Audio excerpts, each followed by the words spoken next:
ಮತ್ತೊಮ್ಮೆ ದೇವರ ವಾಕ್ಯವನ್ನು ತಗೊಂಡು ನಿಮ್ಮ ಮುಂದೆ ನಿಲ್ಲಲಿಕ್ಕೆ ದೇವರು ಸಹಾಯ ಮಾಡಿದ್ದಾನೆ.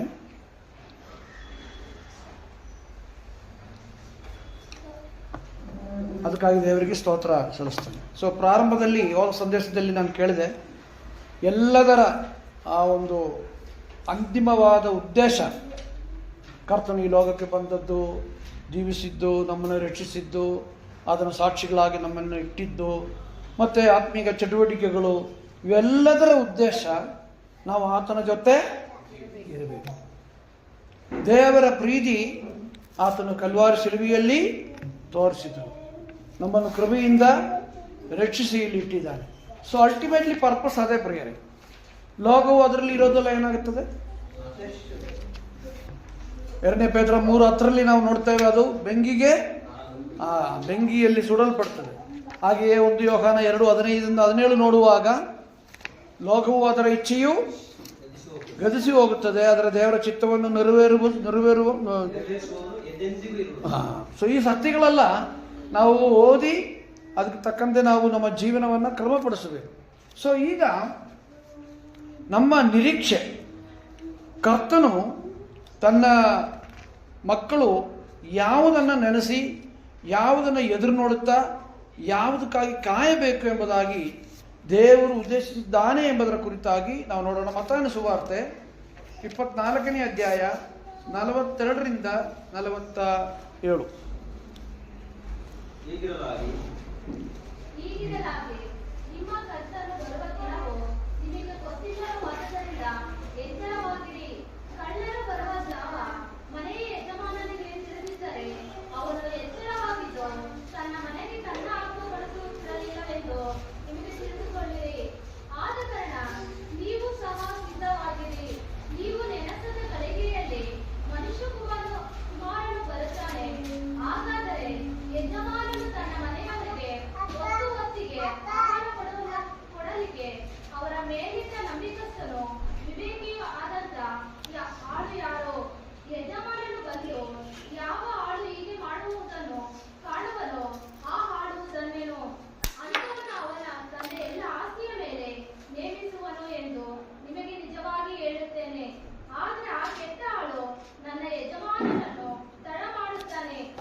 Thank you. ದೇವರ ನಾಮಕ್ಕೆ ಮಹಿಮೆ ಉಂಟಾಗಲಿ. ಇಲ್ಲಿ ಕರ್ತನಾದ ಯೇಸು ಕ್ರಿಸ್ತನು ತನ್ನ ಬರೋಣದ ಕುರಿತಾಗಿ ಹೇಳಿದಂಥ ಸಂಗತಿ. ಸಾಮಾನ್ಯವಾಗಿ ಮತ್ತಾಯನ ಸುವಾರ್ತೆ 24 ಸಭೆಗಳಿಗೆ ಅಥವಾ ಸಭೆಗೆ ಬರೆದಿದ್ದಲ್ಲ. 24-25 ಸಭೆ ಎತ್ತಲ್ಪಟ್ಟ ನಂತರ ಯಹೂದರಿಗೆ ಇರುವಂಥದ್ದು ಎಂಬುದಾಗಿ ನಾವು ನೋಡ್ತೇವೆ. ಆದರೆ ಈ ವಾಕ್ಯಗಳು ಇದು ನಮಗೆ ಅನ್ವಯವಾಗುತ್ತೆ. ಅದು ನಾನು ಹೋಗ್ತಾ ನಾವು ನೋಡ್ಬೋದು. ಈಗ ಆ್ಯಕ್ಚುಲಿ 24ರಿಂದ 42-46 ನೋಡುವಾಗ ಅಲ್ಲಿ 3 ಆಜ್ಞೆಗಳಿದೆ, ಕಮಾಂಡ್ಮೆಂಟ್ಸ್. 3 ಆಜ್ಞೆಗಳು. ಒಂದು ಏನು ಅಂದರೆ ಎಚ್ಚರವಾಗಿರಿ, ಸ್ಟೇ ಅವೇಕ್, ಎಚ್ಚರವಾಗಿರಿ. ಇದೊಂದು ವಾರ್ನಿಂಗ್ ಮತ್ತು ಆಜ್ಞೆ, ಒಂದು ಎಚ್ಚರಿಕೆಯ ಮಾತು ಮತ್ತೆ ಒಂದು ಆಜ್ಞೆ. ಎರಡನೇದಾಗಿ ನೋ ದಿಸ್, ತಿಳುಕೊಳ್ಳಿರಿ. ಇದೊಂದು ಅಡ್ವೈಸು ಮತ್ತೊಂದು ಆಜ್ಞೆ. ಅದೊಂದು ಆಜ್ಞೆ ಆಗಿದೆ ಮತ್ತು ಅಡ್ವೈಸ್ ಆಗಿದೆ. ಮೂರನೇದು ಬಿ ರೆಡಿ, ಅಂದರೆ ನೀವು ಸಹ ಸಿದ್ಧವಾಗಿರಿ. ಮ್ಯಾಥ್ಯೂ 24:42-51 ತನಕ ನಾವು ಓದಿದ್ದು. ಅದರ ಈ 2 ವಾಕ್ಯಗಳಿಗೆ ನಾವು 3 ವಾಕ್ಯಗಳಿಗೆ ನಾವು ಪ್ರಾಮುಖ್ಯತೆಯನ್ನು ಕೊಡೋಣ. ಸೊ ಇದು ಕರ್ತನಾದ ಯೇಸು ಕ್ರಿಸ್ತನು ತನ್ನ ಬರೋಣದ ಕುರಿತಾಗಿ ಅಪೊಸ್ತಲರು ಕೇಳಿದಾಗ ಅದರ ನಿಮಿತ್ತವಾಗಿ ಕರ್ತನು ಹೇಳಿದಂಥ ಮಾತಿದು. ಈ 24ನೇ ಅಧ್ಯಾಯದಲ್ಲಿ ಅನೇಕ ಸಂಗತಿಗಳಿದೆ. ಆದರೆ ವಿಶ್ವಾಸಿಗಳಾಗಿ ನಾವು ಎಚ್ಚರವಾಗಿರಬೇಕು. ಹೀಗಿರಲಾಗಿ 42ನೇ ವಾಕ್ಯ, ಹೀಗಿರಲಾಗಿ ನಿಮ್ಮ ಕರ್ತನು ಬರುವ ದಿನವು ನಿಮಗೆ ಗೊತ್ತಿಲ್ಲವಾದದರಿಂದ. ಯಾರಿಗಾದ್ರೂ ಗೊತ್ತಾ? ಎಚ್ಚರವಾಗಿರಬೇಕು. ಕರ್ತನು ಬರುವ ದಿನವೂ ನಿಮಗೆ ಗೊತ್ತಿಲ್ಲವಾದದ್ದು, ಇಲ್ಲಿ ದಿನ ಅಂತ ಹೇಳ್ತಾ ಇದ್ದೇನೆ. ಆಮೇಲೆ ಕಳ್ಳನು ಬರುವ ಜಾವ ಮನೆಯ ಯಜಮಾನಿಗೆ ತಿಳಿದಿದ್ರೆ ಅವನು ಎಚ್ಚರವಾಗಿದ್ದು ತನ್ನ ಮನೆಗೆ ಕನ್ನ ಕೂಡಿಸುತ್ತಿರಲಿಲ್ಲವೆಂದು ತಿಳ್ಕೊಳ್ರಿ. 44 ಆದ ಕಾರಣ ನೀವು ಸಹ ಸಿದ್ಧವಾಗಿ. ನೀವು ಸಹ ಅಂದ್ರೆ ಇದು ಯಾರಿಗೆ ಅನ್ವಯವಾಗುತ್ತೆ? ನಮಗೆ ಅದು ಅಪ್ಲಿಕೇಶನ್, ಅದು ಅನ್ವಯವಾಗುತ್ತೆ. ಆದರೆ ಇದು ಕೇಳುವ ಶಿಷ್ಯರಿಗೆ. ಯಾರ ಹತ್ರ ಹೇಳ್ತಾ ಇದ್ದಾನೆ? ಶಿಷ್ಯರಿಗೆ. ನೀವು ಸಹ ಸಿದ್ಧವಾಗಿರಬೇಕು. ನೋಡಿ, ಯಾತಕ್ಕೆ ನಾವು ಎಚ್ಚರವಾಗಿರಬೇಕು? ಯಾತಕ್ಕೆ ನಾವು ಸಿದ್ಧವಾಗಿರಬೇಕು? ಯಾತಕ್ಕೆ ನಾವು ತಿಳಿದುಕೊಳ್ಳಬೇಕು? ಆತನ ಬರೋಣ. 2000 ವರ್ಷಗಳಿಂದ ಇದನ್ನೇ ಹೇಳ್ತಾ ಇದ್ದಾರೆ. Jesus coming, Jesus coming, Jesus coming. ಇನ್ನು ಬಂದಿಲ್ವಲ್ಲ. ಆದ್ದರಿಂದ ಸ್ವಲ್ಪ ನಿದ್ದೆ ಮಾಡೋಣ ಅಂತ ನಿದ್ದೆ ಮಾಡ್ಬೋದಾ? ಕಳ್ಳನು ಯಾವಾಗ ಬರ್ತಾನೆ ಅಂತ ಗೊತ್ತಾ? ಕಳ್ಳನು ನೋಟಿಸ್ ಕೊಟ್ಟು ಬರ್ತಾನ. ಜುಲೈ ತಿಂಗಳು 14ನೇ ತಾರೀಕು ರಾತ್ರಿ ಬರ್ತೇನಪ್ಪ ಅಂತ ಹೇಳಿ ಬರ್ತಾನ? ಇಲ್ಲ. ಅದಕ್ಕೆ ಸಾಕ್ಷಿ ಏನು? ಅವನು ಕಳ್ಳನು ಬರುವ ದಿವಸ ನಮ್ಗೆ ಗೊತ್ತಿಲ್ಲ ಎಂಬುದಕ್ಕೆ ಸಾಕ್ಷಿ ಏನು ಪ್ರಿಯರೇ? ಸಾಕ್ಷಿ ಏನಂದ್ರೆ, ಇಷ್ಟು ವರ್ಷ ಈ ಮನೆಯಲ್ಲಿ ನಾನು ಬದುಕಿದ್ದೀನಿ, ಇಲ್ಲಿ ತನಗ ಕಳ್ಳನು ಬಂದಿಲ್ಲ, ಆದ್ರಿಂದ ಬಾಗಿಲು ಮುಚ್ಚೋದೇ ಬೇಡ. ಹೌದಾ? ಇಷ್ಟು ವರ್ಷ ನನ್ನ ಅಂಗಡಿಗೆ ಕಳ್ಳನು ಬರಲಿಲ್ಲ, ಆದದರಿಂದ ಅಂಗಡಿ ಬಾಗಿಲು ಮುಚ್ಚೋದೇ ಬೇಡ. ಹೌದಾ? ಅಲ್ವಲ್ಲ? ಅಂಗಡಿಗಳಿಗೆ ಬೀಗ ಹಾಕ್ಬಿಟ್ಟು ಹಂಗೆ ಬರ್ತೀರಾ? ಎಳಿತೀರಿ. ಇನ್ನು ಕೆಲವರು ಓಪನ್ ಮಾಡುವಾಗ ಕೀಯಿಂದ ಹಿಂಗೆ ಎಳಿತಾರೆ ಶಟರ್ ಮೇಲೆ. ಅದು ಏನು ಎದಕ್ಕೆ ಮಾಡ್ತಾರೋ ಗೊತ್ತಿಲ್ಲ. ಸೊ ಕಳ್ಳನು ಇಷ್ಟು ವರ್ಷ ಬಂದಿಲ್ಲ ಅಂತೇಳಿ ನಾವು ಬಾಗಿಲು ಮುಚ್ಚದೆ ಬೀಗ ಹಾಕದೆ ಇರೋದಿಲ್ಲ. ಏನಾದರೂ ಅರ್ಥ? ಎಚ್ಚರವಾಗಿರ್ತೀವಿ ಅಲ್ವಾ? ಎಚ್ಚರವಾಗಿದ್ದೀವಿ ಮತ್ತು ಸಿದ್ಧವಾಗಿದ್ದೇವೆ. ಸೊ ಕರ್ತನು ಯಾವ ಗಳಿಗೆಯಲ್ಲೂ ಬರಬಹುದು ಪ್ರಿಯರೇ, ಯಾವ ಗಳಿಗೆಯಲ್ಲೂ ಬರ್ಬೋದು. 2000 ವರ್ಷ ಆಯಿತು, ಬಟ್ ಕರ್ತನಿಗೆ ಅದು ದೊಡ್ಡ ವಿಷಯ ಅಲ್ಲ. ಆದರೆ ವಿಶ್ವಾಸಿಗಳಾದ ನಾವು ಏನಾಗಬೇಕು? ಸಿದ್ಧರಾಗಿರಬೇಕು. ಇವತ್ತು ಕರ್ತನು ಬಂದರೆ ನಾವು ಹೋಗೋದಕ್ಕೆ ಅಡಚಣೆಗಳು ಏನಾದರೂ ಉಂಟಾ? ಭಾರ, ತುಂಬ ಭಾರ ಇದ್ರೆ ಮೇಲೆ ಹೋಗೋಕ್ಕಾಗುತ್ತಾ? ಕ್ಷಿಪಣಿಗಳು, ರಾಕೆಟ್ಗಳೆಲ್ಲ ಮೇಲೆ ಹೋಗ್ಬೇಕಂದ್ರೆ ಏನಾಗಬೇಕು? ಅದಕ್ಕೆ ಜೋಡಿಸಿರೋದು ಬಿಚ್ಚಲ್ಪಡ್ಬೇಕು. ಹಿಂಗಿರುತ್ತೆ. ಅವರು ಕೌಂಟ್ ಡೌನ್ ಮಾಡ್ತಾರೆ. 10, 9, 8, 7, 6, 5, 4, 3, 2, 1, 0 ಹಿಂಗೆ ಅಂತ ಓಪನ್ ಆಗುತ್ತೆ. ಅವಾಗ ಅದು ಹಂಗೆ ಇಟ್ಕೊಂಡ್ರೆ ರಾಕೆಟ್ ಮೇಲೆ ಹೋಗಲ್ಲ. ಅದೇ ಥರನೇ ನಾವು ಹೆಚ್ಚು ಭಾರ ಉಳ್ಳವರಾಗಿ ಇರಬಾರದು. ಹೆಚ್ಚು ಭಾರ. ನೋಡಿ, ನೆನ್ನೆ ಅಲ್ಲಿ ಸಂದೇಶದಲ್ಲಿ ಕೇಳಿದ್ರಿ, ಮತ್ತಾಯನ ಸುವಾರ್ತೆ 13ನೇ ಅಧ್ಯಾಯದಲ್ಲಿ ಆ ಬಿತ್ತುವವನ ಒಂದು ಸಾಮ್ಯದಲ್ಲಿ ಮುಳ್ಳುಗಡಗಳ ಮಧ್ಯದಲ್ಲಿ ಬಿದ್ದ ಬೀಜವು ಫಲ ಕೊಡದೇ ಇರಲಿಕ್ಕೆ ಕಾರಣ ಏನು? ಪ್ರಬಂಧದ ಚಿಂದೆ ಲೂಕ 8ರಲ್ಲಿ ನಾವು ನೋಡಿದೆವು. ಆಮೇಲೆ ಮಾರ್ಕ್ನಲ್ಲಿ ನೋಡಿದೆವು. ಈ ಸಂಗತಿಗಳು ಬಂದು ಫಲ ಕೊಡದೆ ನಮ್ಮನ್ನು ಏನು ಮಾಡುತ್ತೆ? ಚಾಪ್ ಮಾಡುತ್ತೆ, ಹಂಗೆ ಇಸುಕಿಕೊಳ್ಳುತ್ತೆ ಅದು.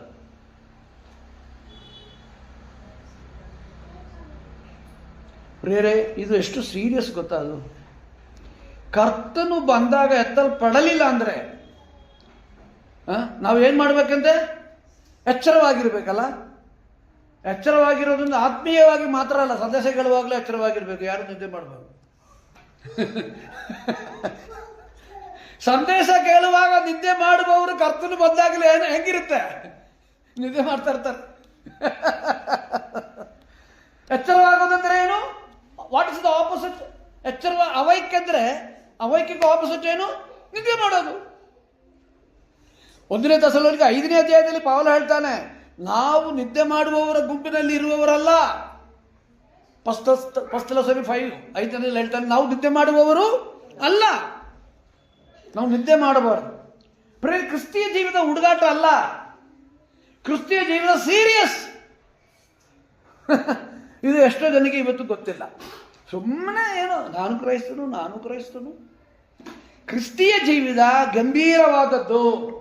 ಈ ನೋಡಿ, ಯಾತಕ್ಕಾಗಿ ಕರ್ತನು ಬರ್ತಾ ಇದ್ದಾನೆ? ತನ್ನ ಸ್ವರಕ್ತವನ್ನು ಕೊಟ್ಟು ಸಂಪಾದಿಸಿರುವ ಸಭೆ. ಈ ಸಭೆ ಇಲ್ಲಿ ಇರಬೇಕಾದದ್ದಲ್ಲ ಪ್ರಿಯರೇ.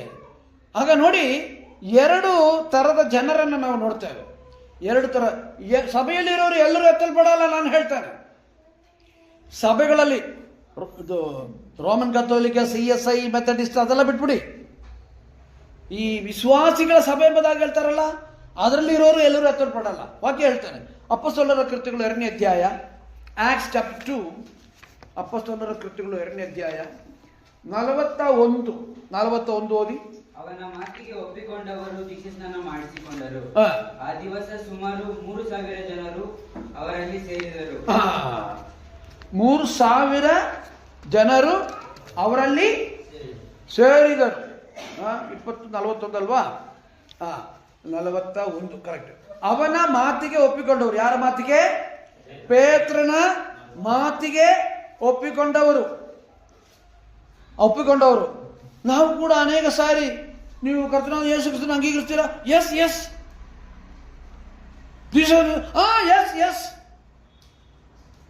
ಒಪ್ಪಿಕೊಂಡು ನೀವು ಏನೇ ಹೇಳಿದ್ರು ನಾನು ಒಪ್ಕೊಳ್ತೇನೆ.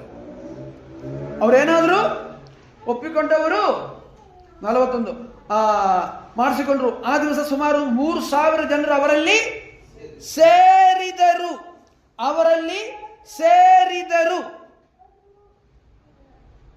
ಅನೇಕರು ಹೇಳ್ತಾರೆ, ನಾನು ಚೇಂದಕರೇ, ನಾವು ಸೇರ್ತೀವಿ. ಯಾವುದರಲ್ಲಿ ಸೇರ್ತೀವಿ? ಸೇರಿದರು. ಇಲ್ಲಿ ಯಾರು ಆಕ್ಟಿವ್? ಇಲ್ಲಿ ಯಾರು ಕ್ರಿಯಾತ್ಮಕವಾಗಿದ್ದಾರೆ? ಜನರು. ಎಲ್ಲರೂ ಎತ್ತಲ್ಪಡಲ್ಲ ಅಂತ, ಎಲ್ಲರೂ ಎತ್ತಲ್ಪಡುವುದಿಲ್ಲ ಅಂತಲ್ಲ, ಎಲ್ಲರೂ ಎತ್ತಲ್ಪಡಲ್ಲ ಅಂತಲ್ಲ. ಕೆಲವರು ಎತ್ತಲ್ಪಡ್ತಾರೆ, ಕೆಲವರು ಎತ್ತಲ್ಪಡಲ್ಲ. ಕಾರಣ ಅವರಾಗಿಯೇ. ಇನ್ನು 47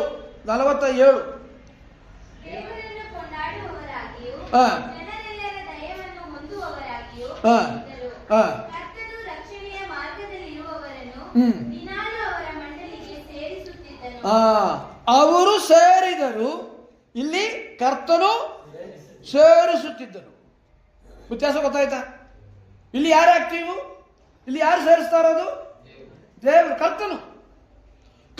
ಅಂದ್ರೆ ಈ 3,000 ಮಂದಿಯಲ್ಲಿ ಕರ್ತನು ಸೇರಿಸಿದವರು ಇದ್ದರು, ಸೇರಿದವರು ಇದ್ದರು.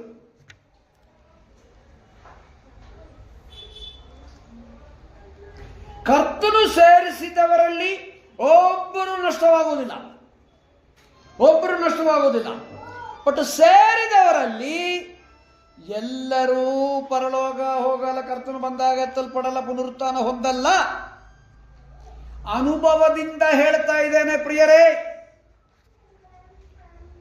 2 ಕೊರಿಂಥಿಯ 5:17 ಏನ್ ಹೇಳ್ತಾ ಇದೆ? ಒಬ್ಬನು ಕ್ರಿಸ್ತನಲ್ಲಿದ್ದರೆ ಅವನು ನೂತನ ಸೃಷ್ಟಿಯಾಗಿದ್ದಾನೆ, ಹಳೆಯದೆಲ್ಲ ಹೊರಟೋಯ್ತು, ಎಲ್ಲವೂ ನೂತನವಾಯಿತು. ಅದು ನಮ್ಮ ಸ್ಥಾನ, ಎಲ್ಲವೂ ನೂತನವಾಗುವುದು ಸ್ಥಾನ. ಆದರೆ ಬದಲಾವಣೆ, ಚೇಂಜಸ್ ಇರಲೇಬೇಕು. ವಿಶ್ವಾಸಿಗಳಲ್ಲಿ ಬದಲಾವಣೆ, ಚೇಂಜಸ್ ಇರಲೇಬೇಕು. ಮಾತ್ರವಲ್ಲ, ಬೆಳವಣಿಗೆ ಇರಬೇಕು, ಗ್ರೋತ್ ಇರಬೇಕು. ರಕ್ಷಣೆ ಹೊಂದುವಾಗ ಹೇಗಿದ್ದೀರಿ, ವರ್ಷಗಳ ನಂತರ ಅದು ತಣ್ಣಗಾಗೋದಲ್ಲ, ಏನಾಗಬೇಕು? ಇನ್ನು ಜೋರ. ಅದೇ ಬೆಳವಣಿಗೆ. ರಕ್ಷಣೆ ಹೊಂದುವಾಗ ಹೇಗಿದ್ದೀರಿ, ಅನೇಕ ವರ್ಷಗಳ ನಂತರ ಅದು ತಣ್ಣಗಾಗೋದಲ್ಲ, ಏನಾಗಬೇಕು? ಇನ್ನು ಬೆಳೀಬೇಕು. ಈಗ ನೀವು ನಿಮ್ಮನ್ನು ಪರೀಕ್ಷಿಸಿಕೊಳ್ಳಿ. ನೀವು ರಕ್ಷಣೆ ಹೊಂದಿ ಜೀಸಸ್ನನ್ನು ತಗೊಂಡಾಗ ಇದ್ದ ಉತ್ಸಾಹ, ಆಸಕ್ತಿ, ಸಾಮರ್ಥ್ಯ, ಕ್ರಿಸ್ತನಿಗಾಗಿ ಮಾಡಬೇಕು, ಬದುಕಬೇಕು ಎಂಬುದು ತಣ್ಣಗಾಗಿದೆಯಾ, ಜಾಸ್ತಿ ಆಗಿದೆಯಾ? ನೀವು ಪರೀಕ್ಷಿಸಿಕೊಳ್ಳಿ. ಸೊ ಇಲ್ಲಿ ಈಗ ಈ ಹನನ ಸಫೀರ ಯಾವ ಗುಂಪಲ್ಲಿದ್ದವರು? 5ನೇ ಅಧ್ಯಾಯ ಅಪೊಸ್ತಲರ ಕೃತ್ಯಗಳು 5ನೇ ಅಧ್ಯಾಯದಲ್ಲಿ ಈ 3,000 ಮಂದಿಯಲ್ಲಿ ಇದ್ದವರಲ್ವಾ? ಏನಾಯ್ತು ಅವರು? ಶೈತಾನ್ ಜೊತೆ ಅಗ್ರಿಮೆಂಟ್ ಮಾಡಿಕೊಂಡು ಅವರು ದೇವರು ಕೊಲ್ಲಿಲ್ಲ, ಭಯದಿಂದ ಬಿದ್ದು ಸತ್ತೋದ್ರು.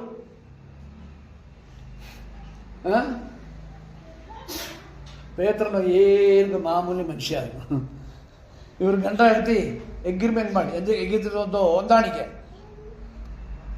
ಪ್ಲ್ಯಾನ್ ಮಾಡಿದ್ರು. ಬಂದ ತಕ್ಷಣ ಪೇತ್ರ ಹೇಳಿದ್ರು, ಏನು ಇಷ್ಟು ಕಮಾರಿದಿ ನೀವು? ಯಾಕೆ ದೇವರ ಹತ್ರ ಸುಳ್ಳು ಹೇಳಿದಿರಿ? ನನ್ನ ಹತ್ರ ಅಂತಲ್ಲ, ಯಾರ ಹತ್ರ ಸುಳ್ಳು ಹೇಳಿದಿರಿ? ಒಂದೇ ದಿವಸ ಕೆಲವು ತಾಸು ವ್ಯತ್ಯಾಸಗಳಲ್ಲಿ ಗಂಡ ಹೆಂಡತಿ ಇಬ್ರು ಔಟ್. ಪವಿತ್ರಾತ್ಮನ ಹತ್ರ ಅವ್ರು ಏನು ಮಾಡಿದ್ರು? ಸುಳ್ಳು ಹೇಳಿದ್ರು. ಪವಿತ್ರಾತ್ಮ ದೇವರ ಹತ್ರ ಯಾಕೆ ಸುಳ್ಳು ಹೇಳಿದ್ರು ಅಂತೇಳಿ. ಸೊ ನಾನು ಹೇಳೋದು ನೋಡಿ ಪ್ರಿಯರೇ, ಸೇರಿದವರಲ್ಲಿ ಎಲ್ಲರೂ ಪರಲೋಕಗಳನ್ನು ಅನುಭವದಿಂದ ಹೇಳ್ತಾ ಇದ್ದೇನೆ. ಆದರೆ ಕರ್ತನು ಸೇರಿಸಿದವರು ಎಲ್ಲರೂ ಈ ಸಭೆಯನ್ನ, ಈ ಮೊದಲಗತ್ತಿಯನ್ನ ತನ್ನ ಬಳಿ ಸೇರಿಸೋದಕ್ಕಾಗಿ ಕರ್ತನು ಬರ್ತಿದ್ದಾನೆ. ಮತ್ತೆ ಯಾಕೆ ಕರ್ತನು ಇದನ್ನ ಸಸ್ಪೆನ್ಸ್ ಅಲ್ಲಿ ಇಟ್ಟಿದ್ದಾನೆ? ನಿಗೂಢವಾಗಿ ಕರ್ತನು ಎಲ್ಲ ಹೇಳಿದಾನಲ್ಲ, ಯಾಕೆ ಕರ್ತನು ಹೀಗಿರಲಾಗಿ ನಿಮ್ಮ ಕರ್ತನು ಬರುವ ದಿನವು ನಿಮಗೆ ಗೊತ್ತಿಲ್ಲವಾದದರಿಂದ ಎಚ್ಚರವಾಗಿರಿ. ಕರ್ತನು ಮಾರ್ಕಲ್ಲಿ ಹೇಳ್ತಾನೆ, ಮಗನಿಗೂ ಗೊತ್ತಿಲ್ಲ ಅಂತ, ಮಗನಿಗೂ ಕೂಡ ಗೊತ್ತಿಲ್ಲ. ಅದನ್ನು ಸಸ್ಪೆನ್ಸ್ ಆಗಿ ನಿಗೂಢವಾಗಿ ಇಟ್ಟಿರೋದಕ್ಕೆ ಕಾರಣ ಏನು?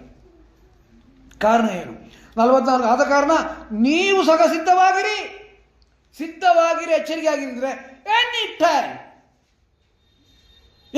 ಟೈಮ್ ಯಾರು ಬರ್ಬೋದು? ಕರ್ತನು ಬರ್ಬೋದು. 25:13 25:13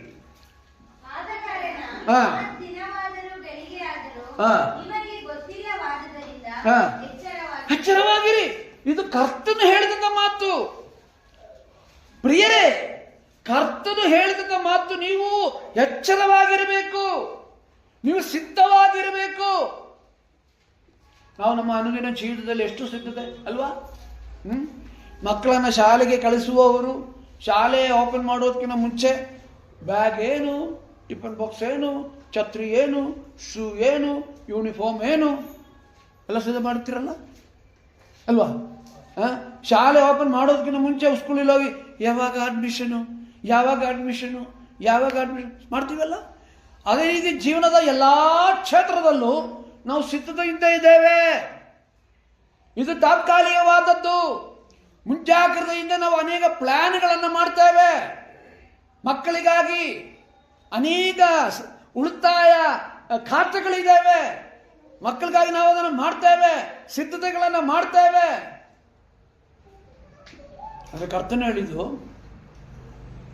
ನೀವು ಎತ್ತಲ್ಪಡುವುದಕ್ಕೆ ಸಿದ್ಧವಾಗಿರಬೇಕು.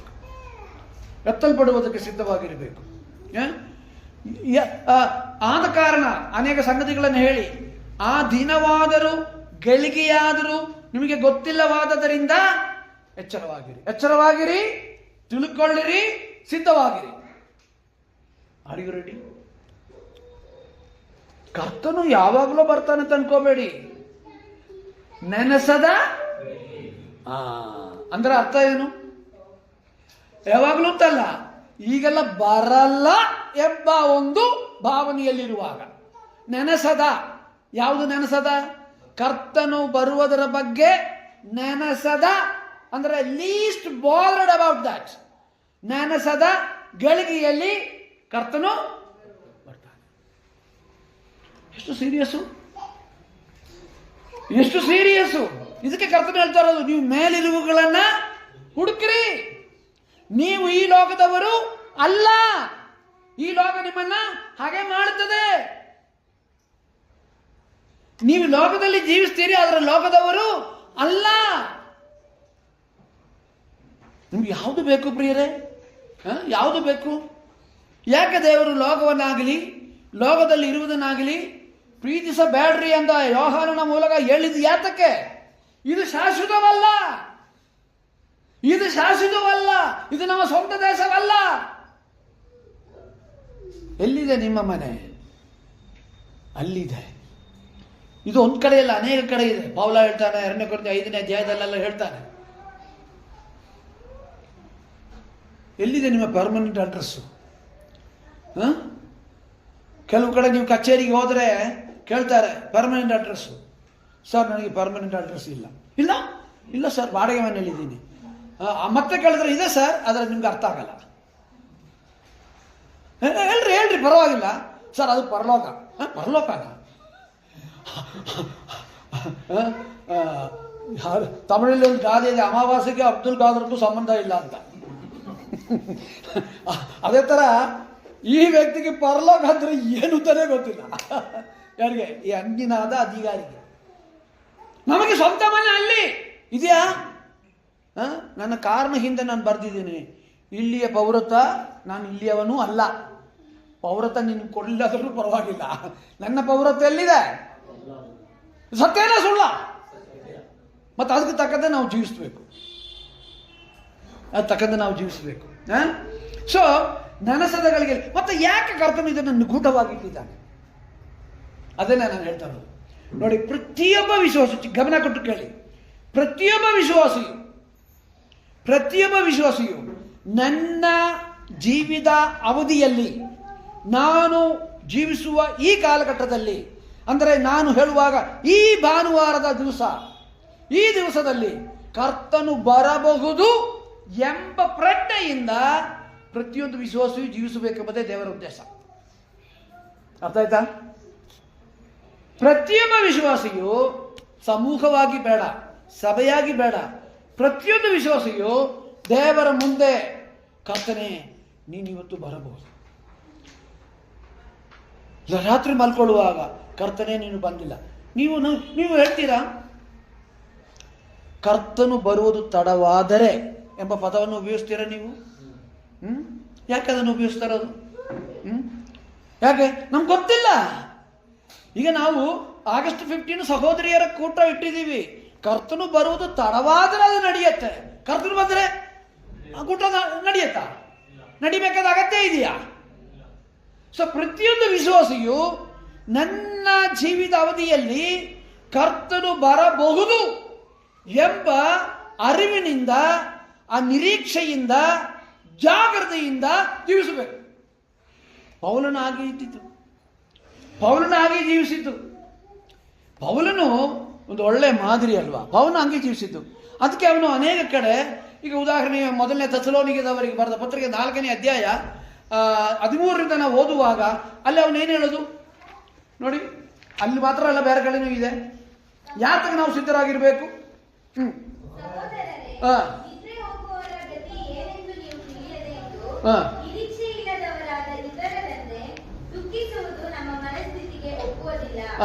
ಯೇಸು ಸತ್ತು ಜೀವಿತನಾಗಿ ಎದ್ದನೆಂದು ನಾವು ನಂಬಿದ ಮೇಲೆ ಅದರಂತೆ ಯೇಸುವಿನಲ್ಲಿದ್ದುಕೊಂಡು ನಿದ್ರೆ ಹೋಗುವವರನ್ನು ಸಹ ದೇವರು ಆತನೊಡನೆ ಕರೆದುಕೊಂಡು ಬರುವನೆಂದು ನಂಬಬೇಕಲ್ಲವೇ? ನಾವು ಕರ್ತನ ಮಾತಿನ ಆಧಾರದಿಂದ ನಿಮಗೆ ಹೇಳುವುದೇನೆಂದರೆ, ಕರ್ತನು ಪ್ರತ್ಯಕ್ಷನಾಗುವವರೆಗೂ ಜೀವದಿಂದ ಉಳಿದಿರುವ ನಾವು ನಿದ್ರೆ ಹೋದವರಿಗಿಂತ ಮುಂದಾಗುವುದೇ. ಇಲ್ಲಿ ಪೌಲ ತನ್ನನ್ನು ಸೇರಿಸಿ ಹೇಳ್ತಾ ಇದ್ದಾನೆ, ನಾವು ಕರ್ತನ ಮಾತಿನ, ನೋಡಿ ಯಾರ ಮಾತಿನ ಆಧಾರ? ಕರ್ತನ ಮಾತಿನ ಆಧಾರದಿಂದ ನಿಮಗೆ ಹೇಳುವುದೇನೆಂದರೆ, ಕರ್ತನು ಪ್ರತ್ಯಕ್ಷನಾಗುವವರೆಗೂ ಜೀವದಿಂದ ಉಳಿದಿರುವ ನಾವು ಅಂದರೆ ಯಾರು? ಪೌಲನು ಸೇರಿ ಹೇಳ್ತಾ ಇದ್ದಾನೆ, ನಾವು ನಿದ್ರೆ ಹೋದವರಿಗಿಂತ ಮುಂದಾಗುವುದೇ ಇಲ್ಲ. ಅಂದ್ರೆ ಕರ್ತನು ಬರುವಾಗ ಯಾರು ಮೊದಲು ಪುನರುತ್ಥಾನ ಹೊಂದುತ್ತಾರೆ? ಕ್ರಿಸ್ತನಲ್ಲಿ ನಿದ್ರೆ ಹೋದವರು ಪುನರುತ್ಥಾನ ಹೊಂದುತ್ತಾರೆ. ಆಮೇಲೆ ಬದುಕಿರುವವರು ರೂಪಾಂತರ ಹೊಂದುತ್ತಾರೆ. It is going to happen. ಇದು ನಡೆಯಲಿಕ್ಕಿದೆ ಎನಿ ಮೂಮೆಂಟ್. ನನ್ನ ಸಮಯ ಇಲ್ಲ, ನಾನು ಅನೇಕ ಸಂಗತಿಗಳನ್ನು ಹೇಳಬೇಕು. ಸಾಧದಿಂದ ನಾವು ಏನಾಗಬೇಕು? ಎಚ್ಚರವಾಗಿರಬೇಕು, ಸಿದ್ಧವಾಗಿರಬೇಕು, ಈ ಸಂಗತಿಗಳನ್ನು ತಿಳ್ಕೊಂಡವರಾಗಿರಬೇಕು. ನಾವು ನಿದ್ರೆ ಮಾಡುವವರ ಗುಂಪಿನಲ್ಲಿ ಇರಬಾರದು. ಆತ್ಮೀಕವಾಗಿ, ಸ್ಪಿರಿಚುವಲಿ ಅವೈಕ್ಯನ್, ಆತ್ಮೀಕವಾಗಿ ಎಚ್ಚರವಾಗಿರಬೇಕು. ಕರ್ತನು ಯಾವ ಸಮಯದಲ್ಲೂ ಬರಬಹುದು. ಕರ್ತನು ಅದಕ್ಕೆ ಸಮಯ ಕೊಟ್ಟಿಲ್ಲ. ಕರ್ತನು ಒಂದು ವೇಳೆ ಹಗಲು ಬರ್ತೀನಿ ಅಂತ ಹೇಳಿದ್ರೆ ಅಲ್ಲಿ ನಾರ್ತ್ ಅಮೇರಿಕಾ ಯುರೋಪಲ್ಲಿ ಇರೋರಿಗೆಲ್ಲ ನಮಗಾಗಲು ಅವ್ರಿಗೇನಾಗಿರುತ್ತೆ, ರಾತ್ರಿ ಆಗಿರುತ್ತೆ ಅಲ್ವಾ. ರಾತ್ರಿ ಬರ್ತೀನಿ ಅಂತ ಹೇಳಿದರೆ ನಮಗಿಲ್ಲಿ ಆಗಲಾಗಿರುತ್ತೆ. ಸೊ ಅದಕ್ಕೆ ಕರ್ತನು ಸಮಯನೂ ಹೇಳಲಿಲ್ಲ, ಗಳಿಗೇನೂ ಹೇಳಲಿಲ್ಲ, ನಾನು ಬರ್ತೀನಿ. ಕರ್ತನು ಬರುವಾಗ ಕೆಲವರಿಗೆ ಏನಾಗಿರುತ್ತೆ, ರಾತ್ರಿ ಆಗಿರುತ್ತೆ, ಕೆಲವರಿಗೆ ಏನಾಗಿರುತ್ತೆ, ಹಗಲಾಗಿರುತ್ತೆ ಅಲ್ವಾ. ಅದಕ್ಕೆ ಕರ್ತನು ದಿವಸ ಹೇಳಲಿಲ್ಲ, ಹಗಲೊತ್ತು ಬರ್ತೀನಿ ರಾತ್ರಿ ಬರ್ತೀನಿ ಅಂತ ಹೇಳಲಿಲ್ಲ ಕರ್ತನು, ಗಳಿಗೆಯೇ ಹೇಳಿಲ್ಲ. ಸೊ ಯಾಕೆ ನಾವು ಸಿದ್ಧವಾಗಿರಬೇಕು? ಕರ್ತನು ನನ್ನ ಜೀವಿತ ಅವಧಿಯಲ್ಲಿ ನನ್ನನ್ನು ಕೇಳುವ ಪ್ರಿಯ ಸಹೋದರ ಸಹೋದರಿಯರೇ, ನೀವಿವತ್ತು ತೀರ್ಮಾನ ತಗೊಳ್ಳಿ. I am warning you. ಕರ್ತನು ಎನಿ ಮೂಮೆಂಟ್, ಯಾವುದೇ ಕ್ಷಣದಲ್ಲಿ ಬರ್ತಾನೆ. ಯಾವ ಸಿದ್ಧತೆಯ ಅಗತ್ಯವೂ ಇಲ್ಲ, ಬೇಕಾಗಿಲ್ಲ. ಕರ್ತನು 2000 ವರ್ಷಗಳ ಹಿಂದೆ ಹೇಳಿದ್ದಾನೆ, ನಾನು ಹೇಗೆ ಬರ್ತೇನೆ, ಕಳ್ಳನು ಬರುವ ಹಾಗೆ ಬರ್ತೇನೆ. ನೀವು ನೆನೆಸದ, ನೀವು ಕರ್ತನು ಈಗೆಲ್ಲ ಬರೋದಿಲ್ಲ ಎಂಬುದಾಗಿ ನೆನೆಸದ ಸಮಯದಲ್ಲಿ ನಾನು ಬರ್ತೇನೆ. ವಿಶ್ವಾಸಿಗಳು ಇದಕ್ಕಾಗಿ ಸಿದ್ಧವಾಗಿರಬೇಕು ಪ್ರಿಯರೇ. ವಿಶ್ವಾಸಿಗಳು ಇದನ್ನು ಮನಸ್ಸಲ್ಲಿಟ್ಟುಕೊಂಡು ಜೀವಿಸಬೇಕು. ವಿಶ್ವಾಸಿಗಳು ಇದನ್ನ ಮಾತಾಡಬೇಕು. ನನ್ನ ಜೀವಿತದ ಸಂತೋಷ ಏನು ಗೊತ್ತಾ? ನನ್ನ ಜೀವಿತದ ಸಂತೋಷ, ನನಗೆ ಬಹಳ ಸಂತೋಷ ಇದೆ. ಏನಿಗೆ? ನಾನು ಕ್ರಿಸ್ತನ ಮಗನಾಗಿರೋದಕ್ಕೆ ನನಗೆ ಸಂತೋಷ ಇದೆ. ಕ್ರಿಸ್ತನಲ್ಲಿ ಕೊಟ್ಟಿರುವ ನಿರೀಕ್ಷೆಗೆ ನನಗೆ ಸಂತೋಷ ಇದೆ. ಕ್ರಿಸ್ತನ ಸೇವಕನಾಗಿರೋದಕ್ಕೆ ನನಗೆ ಸಂತೋಷ ಇದೆ. ನನಗೇನು ಅನೇಕರಿಗಿರುವ ಹಾಗೆ ಸ್ವಂತ ಮನೆ, ದೊಡ್ಡ ಕಾರು, ಅದು ಯಾವುದೂ ಅಲ್ಲ. ನಾನು ಪರಲೋಕ ಹೋಗ್ತೇನೆ. ಎಲ್ಲ ಇರುವವನು ಒಂದು ಸೇನಾಗ್ತಾನೆ, ಸತ್ತೋಗ್ತಾನೆ, ಹೌದಲ್ವಾ? ಒಬ್ಬ ಮನುಷ್ಯನು ಲೋಕವೆಲ್ಲ ಸಂಪಾದಿಸಿಕೊಂಡರು ಅವನ ಆತ್ಮ, ಅವನ ಪ್ರಾಣ ನಷ್ಟಪಟ್ಟರೆ ಅವನಿಗೆ ಏನು ಪ್ರಯೋಜನ? ಏನು ಪ್ರಯೋಜನ? ಅದನ್ನ ಹೇಳಿಲ್ವಾ? ಯಾವುದು ಬೇಕು ನಿಮಗೆ ಪ್ರಿಯರೇ? ಪರಲೋಕ ಬೇಕಾ, ಭೂಮಿ ಬೇಕಾ, ಈ ಲೋಕ ಬೇಕಾ? ಕರ್ತನು ಯಾವ ಸಮಯದಲ್ಲೂ ಬರಬಹುದು. ಇದು ಅದರಲ್ಲೇ ಏನಾಗಿದೆ, ಕರ್ತನು ಸಮಯ ಹೇಳಲಿಲ್ಲ. ಇದು ಓದುವವರು, ಇದನ್ನು ಕೇಳುವವರು ಅವರು ಸಿದ್ಧವಾಗಿರಬೇಕು. ಈ ಲೋಕಕ್ಕೆ, ಈ ಲೋಕದ ಕುರಿತಾಗಿ ಚಿಂತೆ ಮಾಡಿ ಮಾಡಿ ಮಾಡಿ ಮಾಡಿ ಮಾಡಿ ಕರ್ತನ ಬಗ್ಗೆ ಚಿಂತಿಸದೆ, ದೇವರ ವಾಕ್ಯ ಓದಲಿಕ್ಕೆ ಸಮಯ ಇಲ್ಲದೆ, ಅದನ್ನು ಪಾರಾಯಣ ಮಾಡಲಿಕ್ಕೆ ಸಮಯ ಇಲ್ಲದೆ, ಧ್ಯಾನಿಸಲಿಕ್ಕೆ ಸಮಯ ಇಲ್ಲದೆ ಹಠಾತ್ತನೆ ಬರ್ತಾನೆ. 10 ಬುದ್ಧಿವಂತಿಯ ಮಹಿಳೆಯರ ಕುರಿತಾಗಿ ಕರ್ತನು ಸಾಮ್ಯ ಹೇಳಿದನು. ಅದನ್ನು ಕೂಡ ಸಭೆ ಎತ್ತಲ್ಪಟ್ಟ ನಂತರ ನಡೆಯುವುದು ಅಂತ ಹೇಳ್ತಾರೆ. ನಾನು ಅದನ್ನು ಹೇಳ್ತೇನೆ. ಅವರು 5 ಜನ ಮೊದಲಿಂಗನ ಜೊತೆಯಲ್ಲಿ ಮೊದಲಿಂಗನ ಮದುವೆಗೆ ಹೋದರು. ಅದ್ರ 5 ಜನ ಏನಾದರು?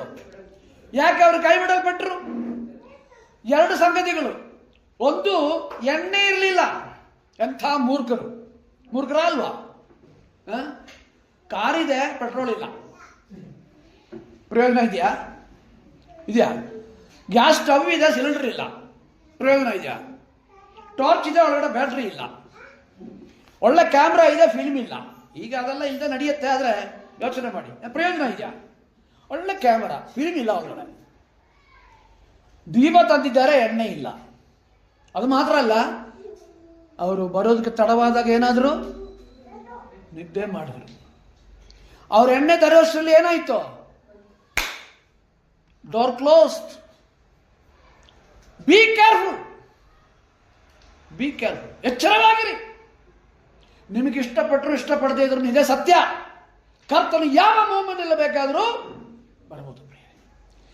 ಎರಡನೇದು, ನಾವು ಸಿದ್ಧವಾಗಿರೋದಕ್ಕೆ ಮತ್ತೊಂದು ಕಾರಣ, ನಾನು ಬೇಗ ಹೋಗ್ತೇನೆ. ಅದನ್ನು ವರ್ಷ, ದಿವಸ, ಸಮಯ ಯಾವುದು ಅದನ್ನು ಹೇಳಿಲ್ಲ. ಅಂದರೆ ಯಾವಾಗ ಬೇಕಾದರೂ ಬರ್ಬೋದು. ಮೊದಲನೇ ಕೊರಿಂಥಿ 15, 50-52. First Corinthian 15, 50-52. 50-52. ಸಹೋದರರೇ, ನಾನು ಹೇಳುವುದೇನೆಂದರೆ, ರಕ್ತ ಮಾಂಸವು ದೇವರ ರಾಜ್ಯಕ್ಕೆ ಬಾಧ್ಯವಾಗಲಾರದು, ಲಯವಾಗುವ ವಸ್ತು ನಿರ್ಲಯ ಪದವಿಗೆ ಸಾಧ್ಯವಾಗುವುದಿಲ್ಲ. ಕೇಳಿರಿ, ಇದುವರೆಗೆ ಗುಪ್ತವಾಗಿದ್ದ ಸಂಗತಿಯನ್ನು ನಿಮಗೆ ತಿಳಿಸಿದ್ದೇನೆ. ನಾವೆಲ್ಲರೂ ನಿದ್ರೆ ಹೋಗುವುದಿಲ್ಲ, ಆದರೆ ಕಡೆಯ ತುತ್ತೂರಿಯ ಧ್ವನಿಯಾಗುವಾಗ ನಾವೆಲ್ಲರೂ ಒಂದು ಕ್ಷಣದಲ್ಲೇ ರೆಪ್ಪೆ ಬಿಡುವಷ್ಟರೊಳಗಾಗಿ ಮಾರ್ಪಡುವೆವು. ತುತ್ತೂರಿಯು ಊದಲಾಗಿ ಸತ್ತವರು ನಿರ್ಲಯರಾಗಿ ಎಬ್ಬಿಸಲ್ಪಡುವರು. ನಾವು ಮಾರ್ಪಡುವೆವು. ಲಯವಾಗುವ ಈ ದೇಹವು ನಿರ್ಲಯತ್ವವನ್ನು ಧರಿಸಿಕೊಳ್ಳುವುದು. ಸಾಕು ಸಾಕು. ನೋಡಿ, ನಾವು ಸಿದ್ಧವಾಗಿರೋದಕ್ಕೆ ಸಮಯ ಏನು ಗೊತ್ತಾ? ಕಾರಣ ಗೊತ್ತಾ? ಯಾಕೆ ನಾವು ಎಚ್ಚರವಾಗಿರಬೇಕು? ಯಾಕೆ ನಾವು ಸಿದ್ಧವಾಗಿರಬೇಕು? ಯಾಕಂದರೆ ಇದು ರೆಪ್ಪೆ ಬಡಿಯುವಷ್ಟರಲ್ಲಿ ನಡೆಯುತ್ತೆ. ರೆಪ್ಪೆ ಬಡಿಯೋದಕ್ಕೆ ಎಷ್ಟು ಟೈಮ್ ಬೇಕು? ಸಹೋದರರೇ, ನಾನು ಹೇಳುವುದೇನೆಂದರೆ, ರಕ್ತ ಮಾಂಸವು ದೇವರ ರಾಜ್ಯಕ್ಕೆ ಬಾಧ್ಯಲಾಗಲಾರದು ಅಂದರೆ ಅರ್ಥ ಅಷ್ಟೇ.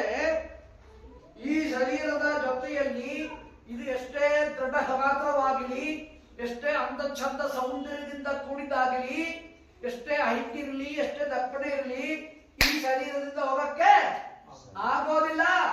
ಅದು ಮಾತ್ರ ಅಲ್ಲ, ಇಲ್ಲಿ ಕೂಡಿಸಿರೋದು ಎತ್ಕೊಂಡು ಹೋಗಕ್ಕಾಗಲ್ಲ. ರಕ್ತ ಮಾಂಸ ಮಾತ್ರ ಅಲ್ಲ, ಇಲ್ಲಿ ಒಳ್ಳೆ ಕಾರಿದೆ 40 ಲಕ್ಷದ್ದು, ಬಿಟ್ಟೋಗ್ಬೇಕು. 1 ಕೋಟಿದು ಮನೆ ಇದೆ, ಬಿಟ್ಟೋಗ್ಬೇಕು. ಬ್ಯಾಂಕ್ ಬ್ಯಾಲೆನ್ಸ್ ತುಂಬಾ ಇದೆ, ಬಿಟ್ಟೋಗ್ಬೇಕು. ಕ್ರಿಸ್ತು ವಿರೋಧ ಉಪಯೋಗಿಸ್ತಾರೆ. ಅದು ಯಾರು ಉಪಯೋಗಿಸ್ತಾನೆ? ಕ್ರಿಸ್ತು ವಿರೋಧ ಉಪಯೋಗಿಸ್ತಾನೆ. ಒಪ್ಪಿದನ ದೇವರ ವಾಕ್ಯ ಇದು ಸತ್ಯ, ಇದರಲ್ಲಿ ಹೇಳಿರುವ ಪ್ರಕಾರ ನಡೆಯುತ್ತೆ ಎಂಬುದಾಗಿ ನಂಬಿ ಅದರ ಪ್ರಕಾರ ಜೀವಿಸಬೇಕು. ಇಲ್ಲ ಅಂದ್ರೆ ಇದನ್ನ ಪಕ್ಕಕ್ಕಿಡಬೇಕು. ಇದು ಬೇಕಾಗಿರೋದು ಮಾತ್ರ ತಗೊಂಡು ವಿಸರ್ಜಿಸುವಂತಲ್ಲ ಈ ಪುಸ್ತಕ. 66 ಪುಸ್ತಕದಲ್ಲಿ ಪವಿತ್ರಾತ್ಮನ ಮೂಲಕ 40 ಜನ ಬರೆದಿರುವ ಈ ವಾಕ್ಯ, ನಿನ್ನನ್ನು ನನ್ನನ್ನು ಪ್ರೀತಿಸಿ ದೇವರು ಕೊಟ್ಟಿರುವ ವಾಕ್ಯ, ನಶಿಸಿ ಹೋಗುವ ಈ ಲೋಕದವರಿಗೆ ಅಲ್ಲ, ತನ್ನ ರಕ್ತವನ್ನು ಕೊಟ್ಟು ಸಂಪಾದಿಸಿದ ಸಭೆಯವರು ನನ್ನ ಸಾಕ್ಷಿಗಳಾಗಿ ಜೀವಿಸಿ ನನ್ನ ಜೊತೆಯಲ್ಲಿ ಶಾಶ್ವತವಾಗಿ ಇರಬೇಕೆಂಬ ಕಾರಣಕ್ಕಾಗಿ ಕೊಟ್ಟಿದ್ದಾನೆ. ಕೇಳಿರಿ. 51. ಇದುವರೆಗೆ ಗುಪ್ತವಾಗಿದ್ದ ಸಂಗತಿಯನ್ನು ನಿಮಗೆ ತಿಳಿಸುತ್ತೇನೆ. ನಾವೆಲ್ಲರೂ ನಿದ್ರೆ ಹೋಗುವುದಿಲ್ಲ ಅಂದ್ರೆ ಯಾರನ್ನು ಸೇರಿಸಿದ್ದಾನೆ? ತನ್ನನ್ನು. ಪೌಲನ ಒಂದು ನಂಬಿಕೆ, ಪೌಲನ ಜೀವಿತ ಸಮಯದಲ್ಲಿ ಕರ್ತನು ಬರ್ತಾನೆ ಎಂಬ ನಿರೀಕ್ಷೆಯಿಂದ ಅವನು ಜೀವಿಸಿದ ಕಾರಣ ಅವನ ಜೀವಿತ ವ್ಯತ್ಯಾಸವಾಗಿತ್ತು. ಫಿಲಿಪ್ಪಿಯ 1:21 ನನಗೆ ಬದುಕುವುದಂದ್ರೆ ಕ್ರಿಸ್ತನು, ಸಾಯುವುದು ಲಾಭ ಎಂಬುದಾಗಿ ಹೇಳಲಿಕ್ಕೆ ಅವನಿಗೆ ಸಾಧ್ಯವಾಯಿತು. ಯಾಕಂದ್ರೆ ತನ್ನ ಜೀವಿತ ಅವಧಿಯಲ್ಲಿ ಕರ್ತನು ಬರ್ತಾನೆ ಎಂಬ ನಿರೀಕ್ಷೆಯಿಂದ ಇದ್ದ ಪೌಲ. ಏನ್ ಹೇಳ್ತಾ ಇದ್ದಾನೆ? ಕೇಳಿರಿ, ಇದುವರೆಗೆ ಗುಪ್ತವಾದ ಸಂಗತಿಯನ್ನು ನಿಮ್ಗೆ ಹೇಳ್ತೇನೆ. ನಾವೆಲ್ಲರೂ ನಿದ್ರೆ ಹೋಗುವುದಿಲ್ಲ, ಆದರೆ ಕಡೆ ತುತ್ತೂರಿಯ ಧ್ವನಿಯಾಗುವಾಗ ನಾವೆಲ್ಲರೂ, ಕೊರಿಂಥಿಯರಿಗೆ ಹೇಳ್ತಾ ಇದ್ದಾನೆ, ನಾವೆಲ್ಲರೂ ಒಂದು ಕ್ಷಣದಲ್ಲೇ ರೆಪ್ಪೆ ಬಡಿಯುವಷ್ಟರೊಳಗಾಗಿ ಮಾರ್ಪಡುವವು. ತುತ್ತೂರಿಯುವುದಲಾಗಿ ಸತ್ತವರು ನಿರ್ಲಯವಾಗಿ ಎಬ್ಬಿಸಲ್ಪಡುವರು. ನಾವು ಪೌಲನ ಜೀವಿತ ಸಮಯದಲ್ಲಿ ಕರ್ತನು ಬರ್ತಾನೆ ಎಂಬ ನಿರೀಕ್ಷೆಯಿಂದ ಇದ್ದದರಿಂದ he was ready, always ready. ನಾವು ಹೇಳ್ತೀವಾ, ಕರ್ತನೆ ಇವತ್ತು ಬರಬೇಡ, 2-3 ಕಾರ್ಯಗಳಿದೆ. ಯೌವನಸ್ಥ ಮಕ್ಕಳು, ಎಂಗೇಜ್ಮೆಂಟ್ ಆಗಿರುವತಕ್ಕಂಥ ವಧು ವರರು, ಅಂದರೆ ವಿವಾಹ ಆಗಲಿಕ್ಕೆ ಇರುವ ಕರ್ತನ ಬರ್ಬೋದು. ಬ್ರದರ್, 15ನೇ ತಾರೀಕು ಮದುವೆ, ಅದಾದ್ಮೇಲೆ ಬರಲಿ. ಬರ್ತಾನ?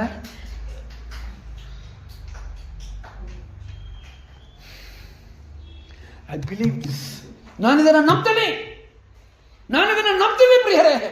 ಕರ್ತನು ಯಾವ ಸಮಯದ, ಯಾಕಂದ್ರೆ ಸುಳ್ಳಾಡದ ದೇವರು. ಇಬ್ರಿಯರು 18, ತೀತ 1:3. ಸುಳ್ಳಾಡದ ದೇವರು, ಅದನ್ನು ಸುಳ್ಳು ಹೇಳುವುದಿಲ್ಲ ಆತನು ಹೇಳ್ತಾನೆ, ನಾನು ಬರ್ತೇನೆ.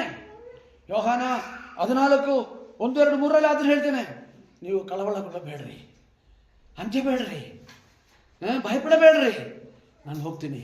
ನಾನು ನಿಮಗಾಗಿ ಸಲ ಸಿದ್ಧ ಮಾಡಕ್ಕೆ ಹೋಗ್ತಾ ಇದ್ದೇನೆ. ಸಿದ್ಧ ಮಾಡಿದ ಮೇಲೆ ನಾನು ತಿರುಗಿ ಬಂದು ನಿಮ್ಮನ್ನ ನಾನು ಕರ್ಕೊಂಡು ಹೋಗ್ತೇನೆ. ನಾನಿರುವ ಸ್ಥಳದಲ್ಲಿ ನೀವಿರಬೇಕು. ಅದೇ ಆತನ ಆಸೆ. ಪ್ರಕಟಣೆ 22ನೇ ಅಧ್ಯಾಯ 1-5 ನಾವು ನೋಡುವಾಗ ಅಲ್ಲಿ ಅನೇಕ ಸಂಗತಿಗಳಿದೆ. ಅಲ್ಲಿ ನದಿ ಇದೆ, 2 ಕಡೆ ವೃಕ್ಷಗಳಿದೆ ಮತ್ತು ಅನೇಕ ಸಂಗತಿಗಳಿದೆ. ಅಲ್ಲ, ಅದು ಒಂದೇನು ಗೊತ್ತಾ? ಆತನ ಮಕ್ಕಳು ಆತನಿಗೆ ಸೇವೆ ಮಾಡ್ತಾರೆ. ಆತನ ಮುಖ ದರ್ಶನ. ಆತನ do you want that? ನಿಮ್ಗೆ ಅದು ಬೇಕಾ ಬೇರೆ? ನಿಮ್ಮನ್ನ ಏನೋ ಮಾಡೋದಕ್ಕೆಲ್ಲ ನಾನು ಬಂದದ್ದು. ನನಗಿರುವ ಭಾರ ಒಬ್ಬ ಸೇವಕನಾಗಿ ನಿಮ್ಮನ್ನು ಹಂಚಿಕೊಳ್ತಾ ಇದ್ದೇನೆ. Do you want to see his face? ಆತನ ಮುಖ ದರ್ಶನ ಆಗ್ಬೇಕಾ? ಅದೇ ಅದಕ್ಕಾಗಿ ಆತನ ಕಾಯ್ತರು. ನಾನು ಏನಂತ ಇದ್ದೇನೆ ಆತನು, ನಾನು ನಿಮ್ಮ ಸ್ಥಳದಲ್ಲಿ ನೀವು ಸಹ ಇರಬೇಕು. ಅದನ್ನ ಆಸೆ. ಅದಕ್ಕಾಗಿ ನಾನು ಬಂದದ್ದು. ಬಾಧೆ ಅನುಭವಿಸಿದ್ದು, ನಿಂದೆ, ಪರಿಹಾಸ ಎಲ್ಲ ಅನುಭವಿಸಿದ್ದು ನೀವು ನನ್ನ ಜೊತೆ ಇರಬೇಕು. ಐ ಲವ್ ಯು, ನಾನು ನಿಮ್ಮನ್ನ ಪ್ರೀತಿಸ್ತೇನೆ, ನೀವು ನನ್ನ ಜೊತೆ ಇರಬೇಕು. ನಮಗೆ ನಶಿಸಿ ಹೋಗುವ ಶಾಪಗ್ರಸ್ತವಾದ ಈ ಭೂಮಿ ಇದರಲ್ಲಿ ಇರುವುದನ್ನು ಪ್ರೀತಿಸಿ ಅದು ನಷ್ಟಪಡಿಸಬೇಡಿ, ನಷ್ಟಪಡಿಸಬೇಡಿ. ಮತ್ತಾಯಿ 20ನೇ ಅಧ್ಯಾಯದಲ್ಲಿ ಸಗದಿ ಮಕ್ಕಳ ತಾಯಿ ಬಂದು ರೆಕಮೆಂಡ್ ಮಾಡಿದ್ರು, ನೀನು ಅಧಿಕಾರದಲ್ಲಿ ಬರುವಾಗ ನನ್ನ ಮಕ್ಕಳು ಎಡಗಡೆ ಬಲಗಡೆ ಇರಬೇಕು. ಆದರೆ ಪ್ರಕಟಣೆ 3:21 ಒಂದು ವಾಕ್ಯ ಇದೆ ನೋಡಿ. ಪ್ರಕಟಣೆ 3:21. ಪ್ರಕಟಣೆ 3:21. ನಾನು ಜಯ ಹೊಂದಿ ನನ್ನ ತಂದೆಯೊಡನೆ ಸಿಂಹಾಸನದಲ್ಲಿ ಕೂತುಕೊಂಡೆನು. ಹಾಗೆಯೇ ಜಯ ಹೊಂದುವವನನ್ನು ನನ್ನೊಡನೆ ಸಿಂಹಾಸನದಲ್ಲಿ ಕೂತುಕೊಳ್ಳುವಂತೆ ಮಾಡುವೆನು. ಯಾರಿಗೆ? ಜಯ ಹೊಂದುವವನಿಗೆ, ಅಂದ್ರೆ ಈ ಲೋಕವನ್ನ ಜಯಿಸುವವನಿಗೆ, ಈ ಲೋಕ ಕಸ ಎಂಬುದಾಗಿ ಅದನ್ನ ಅವಗಣಿಸುವವರಿಗೆ, ಜಯಿಸುವವರಿಗೆ, ಅವನು ನನ್ನ ಜೊತೆಯಲ್ಲಿರುವವು. ಸಬದಿ ಮಕ್ಕಳ ತಾಯಿ ಹೇಳಿದ್ರು ರೈಟ್ ಅಂಡ್ ಲೆಫ್ಟ್. ಕರ್ತನ ಹೇಳ್ತೀನಿ, ನನ್ನ ಜೊತೆಯಲ್ಲೇ ನಾನು ನಿಲ್ಲಿಸ್ತೇನೆ. ಯಾರಿಗೆ? ಜಯ ಹೊಂದುವವರಿಗೆ. ಯಾವ ಜಯ? ಆತ್ಮೀಯವಾದ ಜಯ. ಜಯ ಹೊಂದಲಿಕ್ಕೆ ಸಾಧ್ಯನಾ? ಸಾಧ್ಯನಾ? ಸಾಧ್ಯನಾ? ಸಾಧ್ಯ. ಅದಕ್ಕೆ ಪವಿತ್ರಾತ್ಮನನ್ನು ಕೊಟ್ಟಿರೋದು ನಿಮಗೆ, ನನಗೆ. ಪವಿತ್ರಾತ್ಮನನ್ನ ನಮ್ಗೆ ಕೊಟ್ಟಿರೋದರ ಉದ್ದೇಶ, ಪವಿತ್ರಾತ್ಮ ನಿಮ್ಮ ಮೇಲೆ ಬರಲು ನೀವು ಈ ಲೋಕದಲ್ಲಿ ಐಶ್ವರ್ಯವಂತರಾಗ್ತೀರಿ. ಬಲ ಹೊಂದಿರಿ, ನನಗಾಗಿ ರಕ್ತ ಸಾಕ್ಷಿಗಳಾಗಿರಿ. ಎಂತವರಾಗ್ತೀರಿ? ಮಾರ್ಟಿಯರ್. ಸಾಕ್ಷಿಗಳು ಎಂಬುದಕ್ಕೆ ಅಲ್ಲಿ ಮೂಲ ಭಾಷೆಯಲ್ಲಿ ಬರೆದಿರೋದು ಮಾರ್ಟಿಯರ್ ಅಂದ್ರೆ ರಕ್ತ ಸಾಕ್ಷಿಗಳಾಗ್ತೀರಿ. ಎಲ್ಲ ಯೂದಯ, ಯೆರೂಸಲೇಮ್, ಸಮಯ, ಲೋಕದ ಕಟ್ಟ ಕಡೆಯವರೆಗೂ ನೀವು ನನಗೆ ವಿಟ್ನೆಸ್. ಸೊ ಯಾಕೆ ನಾವು ಸಿದ್ಧವಾಗಿರ್ಬೇಕು? ಯಾಕೆ ನಾವು ಎಚ್ಚರಿಕೆಯಾಗಿರ್ಬೇಕು?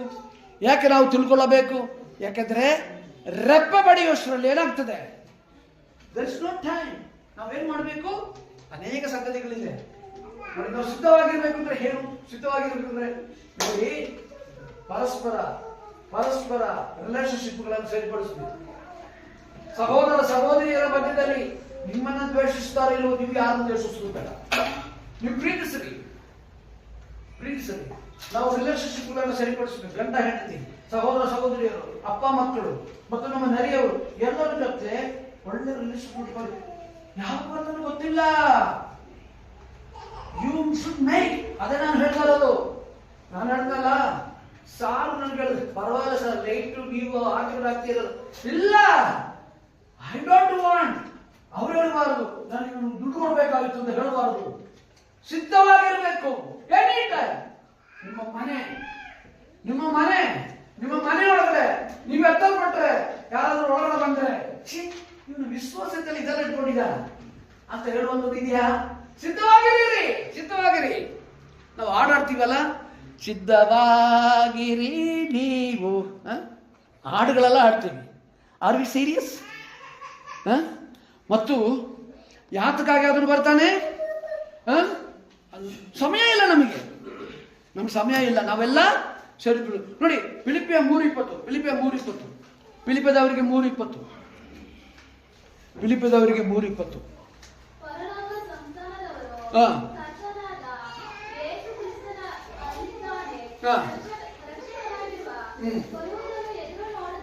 ನನಗೆ ಆ ಪದಾನೇ ಬೇಕಾಗೋದು. ಏನಾಗಿದ್ದಾರೆ ಅವರು? ಏನ್ ಮಾಡ್ತಾ ಇದ್ದಾರೆ? ಎದುರು ನೋಡಿ ಪ್ರಿಯರೇ, ಒಬ್ಬ ಸೆಲೆಬ್ರಿಟಿ,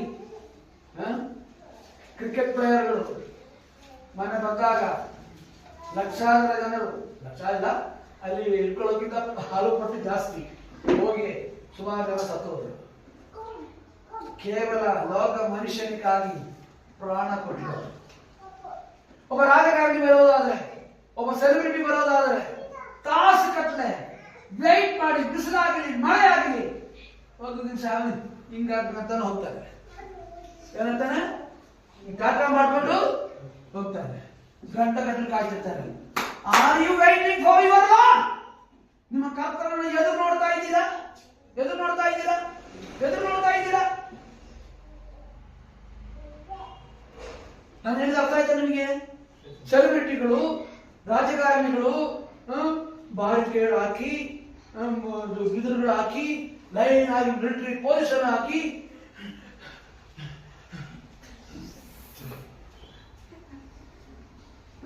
ಅವನಲ್ಲಿದ್ದ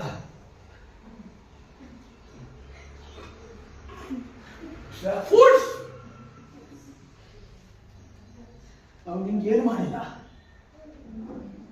ಅದು ನಿನಗಾಗಿ ಜೀವ ಕೊಟ್ಟವನು, ರಕ್ತ ಸುರಿದವನು, ನಿನಗಾಗಿ ಶ್ರಮವನ್ನು ಸಿದ್ಧ ಮಾಡುವವನು ಬರುವುದನ್ನ ಎದುರು ನೋಡ್ತಾ ಇದ್ದೀರಾ? Are you waiting for him? ಎದುರು ನೋಡ್ತಾ ಇದ್ದೀರಾ? 2 ತಿಮೋತಿ 4:7-8. 2 ತಿಮೋತಿ 4:7-8. 2 ತಿಮೋತಿ 4:7-8. ಶ್ರೇಷ್ಠ ಹೋರಾಟವನ್ನು ಮಾಡಿದ್ದೇನೆ, ನನ್ನ ಓಟವನ್ನು ಕಡೆಗಾಣಿಸಿದ್ದೇನೆ, ಕ್ರಿಸ್ತ ನಂಬಿಕೆಯನ್ನು ಕಾಪಾಡಿಕೊಂಡಿದ್ದೇನೆ, ನೀತಿವಂತರಿಗೆ ತಲುಪುವ ನಿಯಮಾಗಿದೆ, ಹಿಂದೆ ನನಗೆ ಸಿದ್ಧವಾಗಿದೆ. ಅದನ್ನು ನೀತಿಯುಳ್ಳ ನ್ಯಾಯಾಧಿಪತಿಯಾಗಿರುವ ಕರ್ತನು ಆ ದಿನದಲ್ಲಿ ನನಗೆ ಕೊಡುವನು. ನನಗೆ ಮಾತ್ರವಲ್ಲದೆ ನನ್ನ ಪ್ರತ್ಯಕ್ಷತೆಯನ್ನು ಪ್ರೀತಿಸುವವರೆಲ್ಲರಿಗೂ ಕೊಡುವನು. ಪ್ರತ್ಯಕ್ಷತೆಯನ್ನ ಪ್ರೀತಿಸುವವರು. ನೀವು ಪ್ರೀತಿಸ್ತಾ ಇದ್ದೀರಾ? ನೀವು ಎದುರು ನೋಡ್ತಾ ಇದ್ದೀರಾ? ಎದುರು ನೋಡ್ತಾ ಇದ್ದೀರಾ? ಇದು ಪ್ರೀತಿಸ್ತಾ ಇದ್ದೀರಾ? ಯಾವುದನ್ನ? ಆತನ ಪ್ರತ್ಯಕ್ಷತೆ. ಅಂದ್ರೆ ಪ್ರತ್ಯಕ್ಷದ ಸಡನ್. ಪ್ರತ್ಯಕ್ಷತೆ ಅಂದ್ರೆ ಏನು ಗೊತ್ತಾ? ಸಡನ್ ಅಪಿಯರೆನ್ಸ್ ಅಂದ್ರೆ ಹಠಾತ್ತನೆ. ಅದೇ ಪ್ರತ್ಯಕ್ಷತೆ ಅಂದ್ರೆ. ಪ್ರತ್ಯಕ್ಷತೆ ಅಂದ್ರೆ ಹಠಾತ್ತನೆ ಆದ್ರೂ ಕಾಣಿಸ್ಕೊಳ್ತಾರೆ, ಅದೇ ಪ್ರತ್ಯಕ್ಷತೆ. ಅದನ್ನ, ಆ ಭರಣವನ್ನು ನಾವು ಪ್ರೀತಿಸುವುದಾದ್ರೆ ನಾವು ಈ ಲೋಕದ ಸಂಗತಿಗಳನ್ನ ನಾವು ದ್ವೇಷಿಸಬೇಕು. ಯಾಕೋಬ 4:4 ಲೋಕ ಸ್ನೇಹ, ಲೋಕದ ಮೇಲಿರುವ ಪ್ರೀತಿ ಎಂತದಾಗಿದೆ? ಎಂತದಾಗಿದೆ?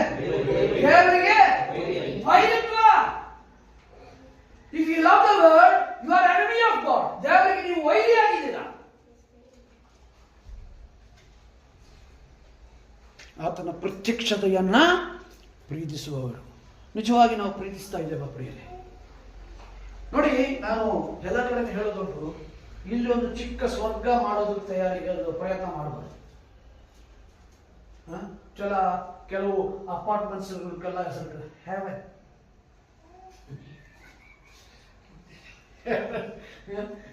ನಾವು ಇಲ್ಲಿ ಒಂದು ಪರಲೋಕ ಮಾಡಬೇಡ. ಇನ್ನೊಂದು ಸ್ವಲ್ಪ 2 ಸೋಫಾ ತಂದ್ರೆ, ಇನ್ನೊಂದು AC ತಂದ್ರೆ, ಇದು ಮಾಡಿದ್ರೆ ಇದೆಲ್ಲ ಇಲ್ಲಿ ಒಂದು ಸ್ವರ್ಗ ಮಾಡೋದು. ಈ ತರ ಸ್ವರ್ಗ ಮಾಡಿದ್ರೆ ಏನಾಗುತ್ತೆ ಗೊತ್ತಾ? ಆ ಸ್ವರ್ಗ ನೀವು ಪ್ರೀತಿಸಲ್ಲ, ಅದು ನಿಮ್ಗೆ ಬೇಡ. ಅದಕ್ಕೆ ಕಷ್ಟ, ಕೊರತೆ, ಅಗತ್ಯ, ಹೋರಾಟ ವಿಶ್ವಾಸಿಯ ಜೀವಿತದಲ್ಲಿ ಇರಬೇಕು. ಶೋಧನೆಗಳು ಬರಲಿ, ತೊಂದರೆ ಕೊಡುವವನು ಬರಲಿ, ನಿನಗೆ ಕಷ್ಟ ಕೊಡುವವನು ಬರಲಿ, ನೀನು ಏನು ಮಾಡಕ್ಕಾಗಲ್ಲ. You can't do anything.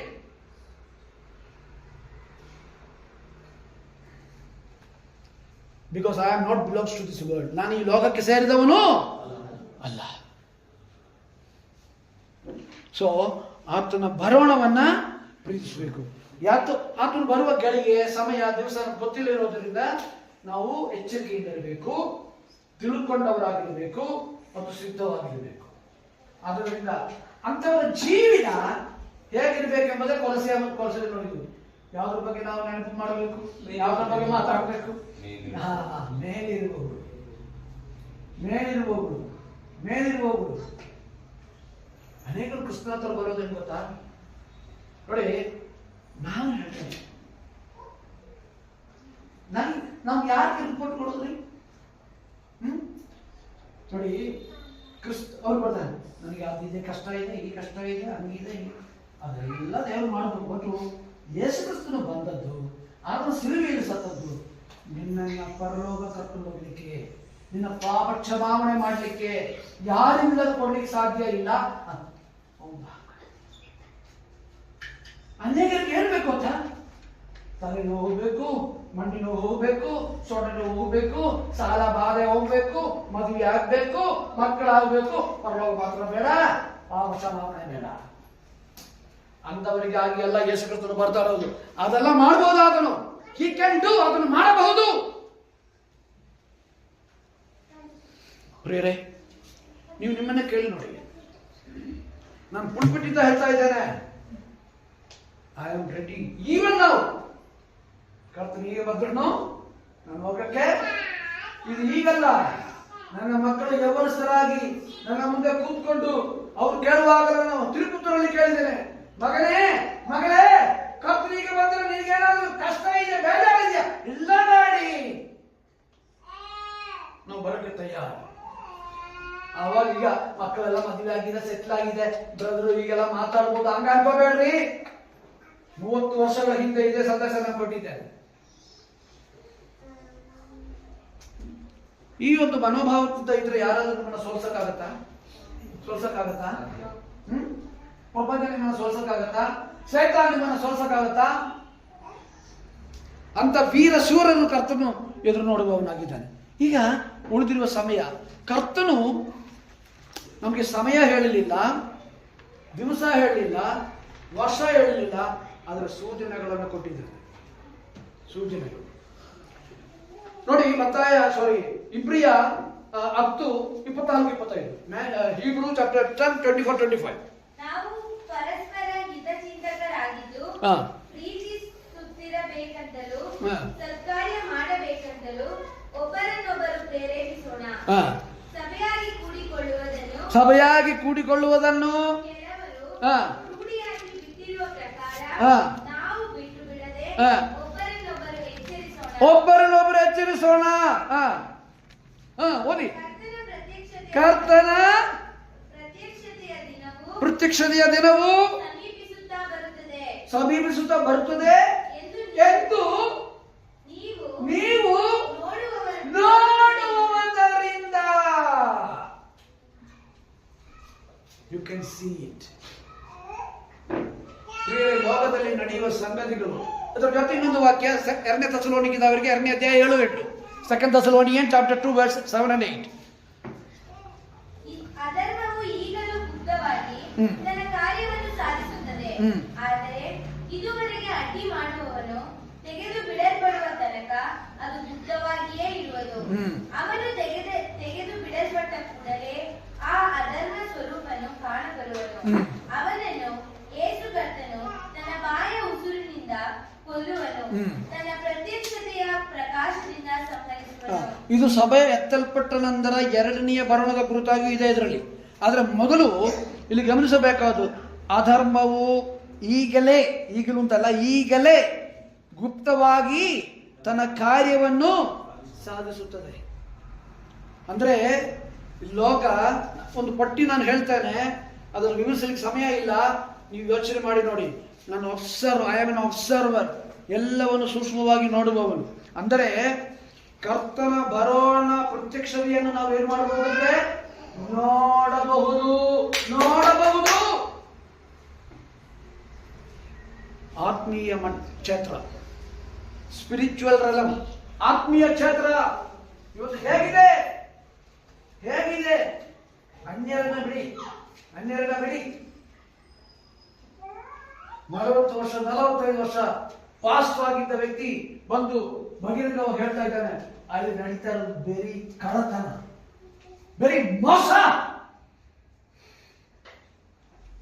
ಆತ್ಮೀಯ ಕ್ಷೇತ್ರ ಹೇಗಿದೆ ಅಂದ್ರೆ, ನಾನು ಹೇಳೋದು ಪ್ರಧಾನ ಸಭೆಗಳ ಬಗ್ಗೆ ಅಲ್ಲ, பொதுವಾಗಿ ಹೇಳ್ತಾ ಇರೋದು. ಕಿತ್ತಾಟ, ಪೊಸಿಷನ್ಗಾಗಿ ಹಣ, ಅವ್ಯವಹಾರ, ಲೆಕ್ಕ ಇಲ್ಲ, ಮೋಸ, ಎಲ್ಲಿ? ವಿಶ್ವಾಸಿಗಳ ಮಧ್ಯದಲ್ಲಿ. ಅದೊಂದು ಸೂಚನೆ. ಮತ 24:4-5 ಓದಿ. ಸಮಯ ಮುಗ್ದ ಆದಷ್ಟು ನಾನು ಓದ್ತೇನೆ. Look Matthew 24:4-5. ನನಗೆ ಹೇಳು ಅನ್ನಲು ಯೇಸು ಅವರಿಗೆ ಉತ್ತರವಾಗಿ ಹೇಳಿದ್ದೇನೆಂದರೆ, ಯಾರಾದರೂ ನಿಮ್ಮನ್ನು ಮೋಸಗೊಳಿಸಲು ನೋಡಿಕೊಳ್ಳಿರಿ. ಯಾಕೆಂದರೆ ಅನೇಕರು ಬಂದು ನನ್ನ ಹೆಸರಲ್ಲಿ ಎತ್ತಿಕೊಂಡು ನಾನು ಕ್ರಿಸ್ತನು ಎಂದು ಹೇಳಿ ಎಷ್ಟೋ ಜನರನ್ನು ಮೋಸಗೊಳಿಸುವರು. ಇದಲ್ಲದೆ ಯುದ್ಧಗಳಾಗುವುದನ್ನು ಅಲ್ಲಲ್ಲ 4-5 ಮಾತ್ರ. ಯಾಕಂದ್ರೆ ಅನೇಕರು ಬಂದು ನನ್ನ ಹೆಸರನ್ನು ಎತ್ತಿಕೊಂಡು ನಾನು ಕ್ರಿಸ್ತನು ಅಂತ ಹೇಳಿ ಎಷ್ಟೋ ಜನರನ್ನ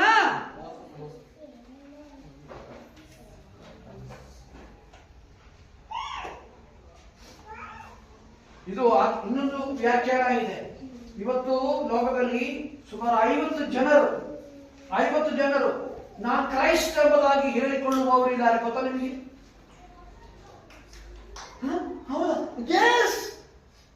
ಅವರನ್ನು ಫಾಲೋ ಮಾಡುವವರು ಲಕ್ಷಾಂತರ ಜನರಿದ್ದಾರೆ. ಅದೊಂದು ವ್ಯಾಖ್ಯಾನ. ಇನ್ನೊಂದು ವ್ಯಾಖ್ಯಾನ, ಕ್ರೈಸ್ತರು ಅಂತ ಹೇಳಿ ಮೋಸ ಮಾಡ್ತಾರೆ. ಆತ್ಮೀಯ ಕ್ಷೇತ್ರ 24:6 ಬರ್ತಾರೆ. ಯುದ್ಧಗಳಾಗುವುದನ್ನು ಯುದ್ಧವಾಗುವ ಆಗಿದೆ. ಸುದ್ದಿಗಳನ್ನು ನೀವು ಕೇಳಬೇಕಾಗಿರುವುದು. ಯುದ್ಧಗಳು ಆಗುತ್ತದೆ ಮತ್ತು ಆಗಬಹುದು ಎಂಬ ಸುಮಾರು 10 ಯುದ್ಧಗಳು ನಡೀತಾ ಇದೆ. 10 ಯುದ್ಧಗಳು ನಡೀತಾ ಇದೆ. ಎನಿ ಮೂಮೆಂಟ್ ಇನ್ನು ಯುದ್ಧಗಳು ಬರಬಹುದು. ಸೂಚನೆ ಲೋಕದ ಸಂಭವಗಳು ಮಿಡಿಲ್ ಈಸ್ಟ್ ಅಲ್ಲಿ ಆಗ್ತಾ ಇರೋದು. ಇನ್ನೊಂದು ಪ್ರಕೃತಿ, ನೈಸರ್ ಪ್ರಕೃತಿಯಲ್ಲಿ ಆಗ್ತಾ ಇರೋದು ನೋಡಿ. ಕೆಲವು ಕಡೆ ಪ್ರಳಯ, ಅದೇ ರಾಜ್ಯದಲ್ಲಿ ಉಷ್ಣ, ತಾಪ, ಫಾರೆಸ್ಟ್ ಉರಿತಾ ಇದೆ, ಮಳೆ ಒಂದ್ ಕಡೆ, ಬೇರೆ ಗ್ಲೇಸಿಯರ್ ಐಸ್ ಎಲ್ಲ ಕರಗ್ತಾ ಇದೆ, ಸಮುದ್ರದ ನೀರು ಮೇಲೆ ಬರ್ತಾ ಇದೆ. ಪ್ರಕೃತಿಯನ್ನು ನೋಡ್ರಿ. ಕರ್ತನು ಹೇಳಿದನು, ಒಂದ್ ಕಡೆ ಒಂದು ಕಡೆ ಮೋಡ ಅಲ್ವಾ, ಅಂದ್ರೆ ಹವಾಮಾನಗಳನ್ನ ನಿಮಗೆ ಗೊತ್ತಿದೆ. ಹವಾಮಾನಗಳು ಹೇಳಿ ಮಳೆ ಬರ್ತದೆ, ಮಳೆ ಬರಬಹುದು, ಮಳೆ ಬರಲ್ಲ ಎಂಬುದಾಗಿ ಹೇಳಲಿಕ್ಕೆ ನಿಮಗೆ ಜ್ಞಾನ ಇದೆ. ಅದರ ಸಮಯವನ್ನ ಅರ್ಥ ಮಾಡಿಕೊಳ್ಳಿಕ್ಕೆ ನಿಮ್ಗೆ ಆಗಲ್ವಾ ಎಂಬುದಾಗಿ ಕರ್ತನು ಹೇಳಿದ್ರು. ಅದೀಗ ತಗೊಳ್ಳೋದು ಬೇಡ, ಆದ್ರೆ ನಾನು ಹೇಳ್ತಾ ಇರೋದು. ಆಮೇಲೆ ಸೋಷಿಯಲ್ ಸಮಾಜ 24:7 ಓದಿ ಬಂದ್ರೆ 24:7. ಜನಕ್ಕೆ ವಿರೋಧವಾಗಿ ಜನವು, ಹಾ ರಾಜ್ಯಕ್ಕೆ ವಿರೋಧವಾಗಿ ರಾಜ್ಯವು ಹೇಳುವವು, ಹಾ ಮತ್ತು ಅಲ್ಲಲ್ಲಿ ಬರಗಳು ಬರುವವು. ನೋಡಿ ಸಾಕು. ನೋಡಿ ಇವತ್ತು ಇದೆಲ್ಲ ಬಿಡಿಸ್ಲಿಕ್ಕೆ ಸಮಯ ಇಲ್ಲ. ನಾನು ಬಹಳ ಅಬ್ಸರ್ವ್ ಮಾಡ್ತೇನೆ. ಯಾಕೆ ಅಬ್ಸರ್ವ್ ಮಾಡ್ತೀನಿ ಅಂದ್ರೆ, ಕರ್ತನ ಬರೋಣಕ್ಕೆ ಜಾಗೃತಿಯಿಂದ ಇರಲಿಕ್ಕೆ. ಜನಕ್ಕೆ ವಿರೋಧವಾಗಿ ಭಾಷೆಯ ಆಧಾರದಲ್ಲಿ, ಜಾತಿಯ ಆಧಾರದಲ್ಲಿ ಪರ್ಸಿಕ್ಯೂಷನ್ ಈಗಲೂ ನಡೀತದೆ. ಕ್ರೈಸ್ತರೆಲ್ಲ ಅಲ್ಜೀರಿಯಾದಲ್ಲಿ, ಆಮೇಲೆ ಅಸರ್ ಅಲ್ಲಿ ಏನ್ ಮಾಡಿದ್ರು? ಕೊಲ್ತಾ ಇದ್ದಾರೆ.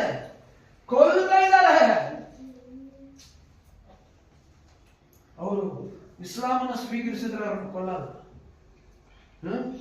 ಕೈ ಕಟ್ಟಿ ಹೊಡೆದು ಉರುಳಿಸಿ ಮತ್ತೆ ಗುಂಡಾಗ್ತಾ ಇದ್ದಾರೆ ಅವ್ರ ಮೇಲೆ. ಇದೆಲ್ಲ ಸೂಚನೆ. 24:37-41 ಲೋಟನ, ನಾನು ಹಂಗೆ ಹೇಳ್ತೇನೆ, ನೋಹನ ಸಮಯದಲ್ಲಿ ಆದ ಹಾಗೆ, ಲೋಟನ ಸಮಯದಲ್ಲಿ ಆದ ಹಾಗೆ. ಲೂಕನು ಮತ್ತೆ ಮತ್ತಾಯಿ ಎರಡರಲ್ಲೂ ಇದೆ. ತಿನ್ನೋದು, ಕುಡಿಯೋದು, ಮೋಜು ಮಸ್ತಿ ಇದೆಲ್ಲ ನಡೀತಿದೆ. ನೀರು ಬಂದು ಬಡ್ಕೊಂಡು ಹೋಗುವುದಾಗ ಅವ್ರಿಗೆ ಅದು ಗೊತ್ತಾಗಲೇ ಇಲ್ಲ. ಮನುಷ್ಯರು ಬರುವಾಗ ಈ ರೀತಿ ಇರುತ್ತೆ ಎಂಬುದಾಗಿ ಕರ್ತನು ಹೇಳಿದರು. ಲೋಕದವರಿಗೆಲ್ಲ ಹೇಳಿದ್ದು ತನ್ನ ಜನರಿಗೆ. ಆಮೇಲೆ ಘೋರ ವ್ಯಾಧಿಗಳು 24:8 NIV-ನಲ್ಲಿ ಇಲ್ಲ, KJV-ನಲ್ಲಿ ಇದೆ. ಏನ್ ಬರ್ತದೆ? ಘೋರ ವ್ಯಾಧಿಗಳು ಇದೆಯಾ? ನಿಮ್ಮ ಬೈಬಲ್ ಯಾರಲ್ಲಿ ಇದೆಯಾ? NIV-ನಲ್ಲಿ ಇಲ್ಲ, KJV-ನಲ್ಲಿ ಇದೆ. ತಮಿಳು ಬೈಬಲ್ ಇದೆಯಾ? ಯಾರಾದ್ರೂ ತೆಲುಗು ಇದೆಯಾ? ಅದರಲ್ಲಿ ಇರುತ್ತೆ. ಮಾರ್ಗ ರೋಗಗಳು 24:8. ಆಮೇಲೆ ಪರ್ಸಿಕ್ಯೂಷನ್, ಹಿಂಸೆ. ಅದೆಲ್ಲ ನಾನು ಇಲ್ಲಿ ಬರ್ದಿಟ್ಟಿದ್ದೀನಿ, ಸಮಯ ಇಲ್ಲ. ಹಿಂಸೆ ಏನು ಕಡಿಮೆ ಆಗಿಲ್ಲ ಪ್ರಿಯರೇ. ಮೊನ್ನೆ ಮಧ್ಯಪ್ರದೇಶಕ್ಕೆ ಕಾಣುತ್ತೆ. ಸ್ವಲ್ಪ ಜನರನ್ನ ಹಿಡಿದು ಬೆತ್ತಲೆ ಮಾಡಿ ಮೆರವಣಿಗೆ ಮಾಡಿಸಿ ದೇವಸ್ಥಾನದ ಮುಂದೆ ಅವರನ್ನ ಮೊಣಗಾಲು ಬಗ್ಗಿಸಿ ಅವರ ದೇವರ ಹೆಸರನ್ನ ಹೇಳಿಸಿದರು.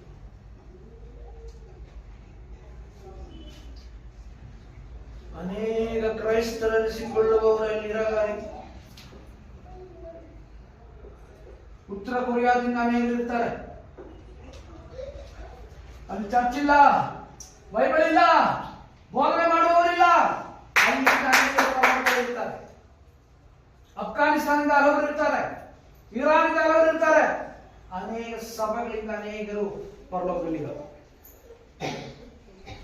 ನೀವು ಪ್ರತಿಯೊಬ್ಬರು ನಾನು ಹೋಗ್ತೇನೆ ಎಂಬ ಪೌಲ್ ಹೇಳಿದ ಹಾಗೆ ನನಗೆ ನಿಶ್ಚಯ ಇದೆ, ನಾನು ಹೋಗ್ತೇನೆ, ನಾನು ಎತ್ತಲ್ಪಡ್ತೇನೆ ಎಂಬುದಾಗಿ ನಿಶ್ಚಯ ಮಾಡ್ಕೊಳ್ಳಿ. ಇದು ಸೀರಿಯಸ್ ಗಂಭೀರವಾದ ವಿಷಯ. ಟ್ರೇಡ್ ವಾರ್, ವ್ಯಾಪಾರ, ಚಿಕ್ಕ ಗಾಡಿಯಿಂದ ಹಿಡಿದು ಅಂತರ್ದೇಶೀಯವಾಗಿ ನಾವು ಟ್ರಕ್ ಮಾಡುವ ವ್ಯಾಪಾರ ನೋಡ್ರಿ. ಇಲ್ಲೆಲ್ಲ ಕ್ರಿಸ್ತು ವಿರೋಧಿಯ ಕೆಲಸ, ಅವನ ಬೇರು ನೀವು ದರ್ಶಿಸಬಹುದು. ವ್ಯಾಪಾರ ಯುದ್ಧ ಅದೆಲ್ಲ ಒಂದೊಂದಕ್ಕೂ ಸಮಯ ಬೇಕು. ನಾನು ಹಂಗೆ ಹೇಳ್ತಾ ಹೋಗ್ತೇನೆ. ರಾಜಕೀಯ, ಪೊಲಿಟಿಕ್ಸ್, ಇಷ್ಟು ಅಸಹ್ಯವಾದ ಮತ್ತೊಂದು ಕ್ಷೇತ್ರ ಇಲ್ಲ. ಪೊಲಿಟಿಕ್ಸ್, ಎಜುಕೇಶನ್, ಇವತ್ತಿನ ಎಜುಕೇಶನ್, ವಿದ್ಯಾಭ್ಯಾಸ, ಎಷ್ಟು ಹಣ ಬೇಕು, ಅಲ್ಲಿ ಏನು ಬೋಧಿಸ್ತಾ ಇದ್ದಾರೆ, ಏನು ಬೋಧಿಸ್ತಾ ಇದ್ದಾರೆ. ಎಜುಕೇಶನ್ ಬೇಡ ಅಂತ ಹೇಳಿಲ್ಲ, ಬಟ್ ಇದೆಲ್ಲ ಕ್ರಿಸ್ತು ವಿರೋಧಿಯ ಕೈಯಲ್ಲಿ ಇದೆ. ಕ್ರಿಸ್ತು ವಿರೋಧಿಯ ಕೈಯಲ್ಲಿ ಇದೆ. ಅಲ್ಲಿ ಹೋದರೆ ಮಕ್ಕಳು ಹಾಳಾಗ್ತಾರೆ. ಮನೆಯಲ್ಲಿ ಸರಿಯಾಗಿ ನಾವು ಅವರಿಗೆ ಬೋಧಿಸದೆ ಕಲಿಸದೆ ಸ್ಕೂಲ್ ಕಲಿಸ್ತಾರೆ.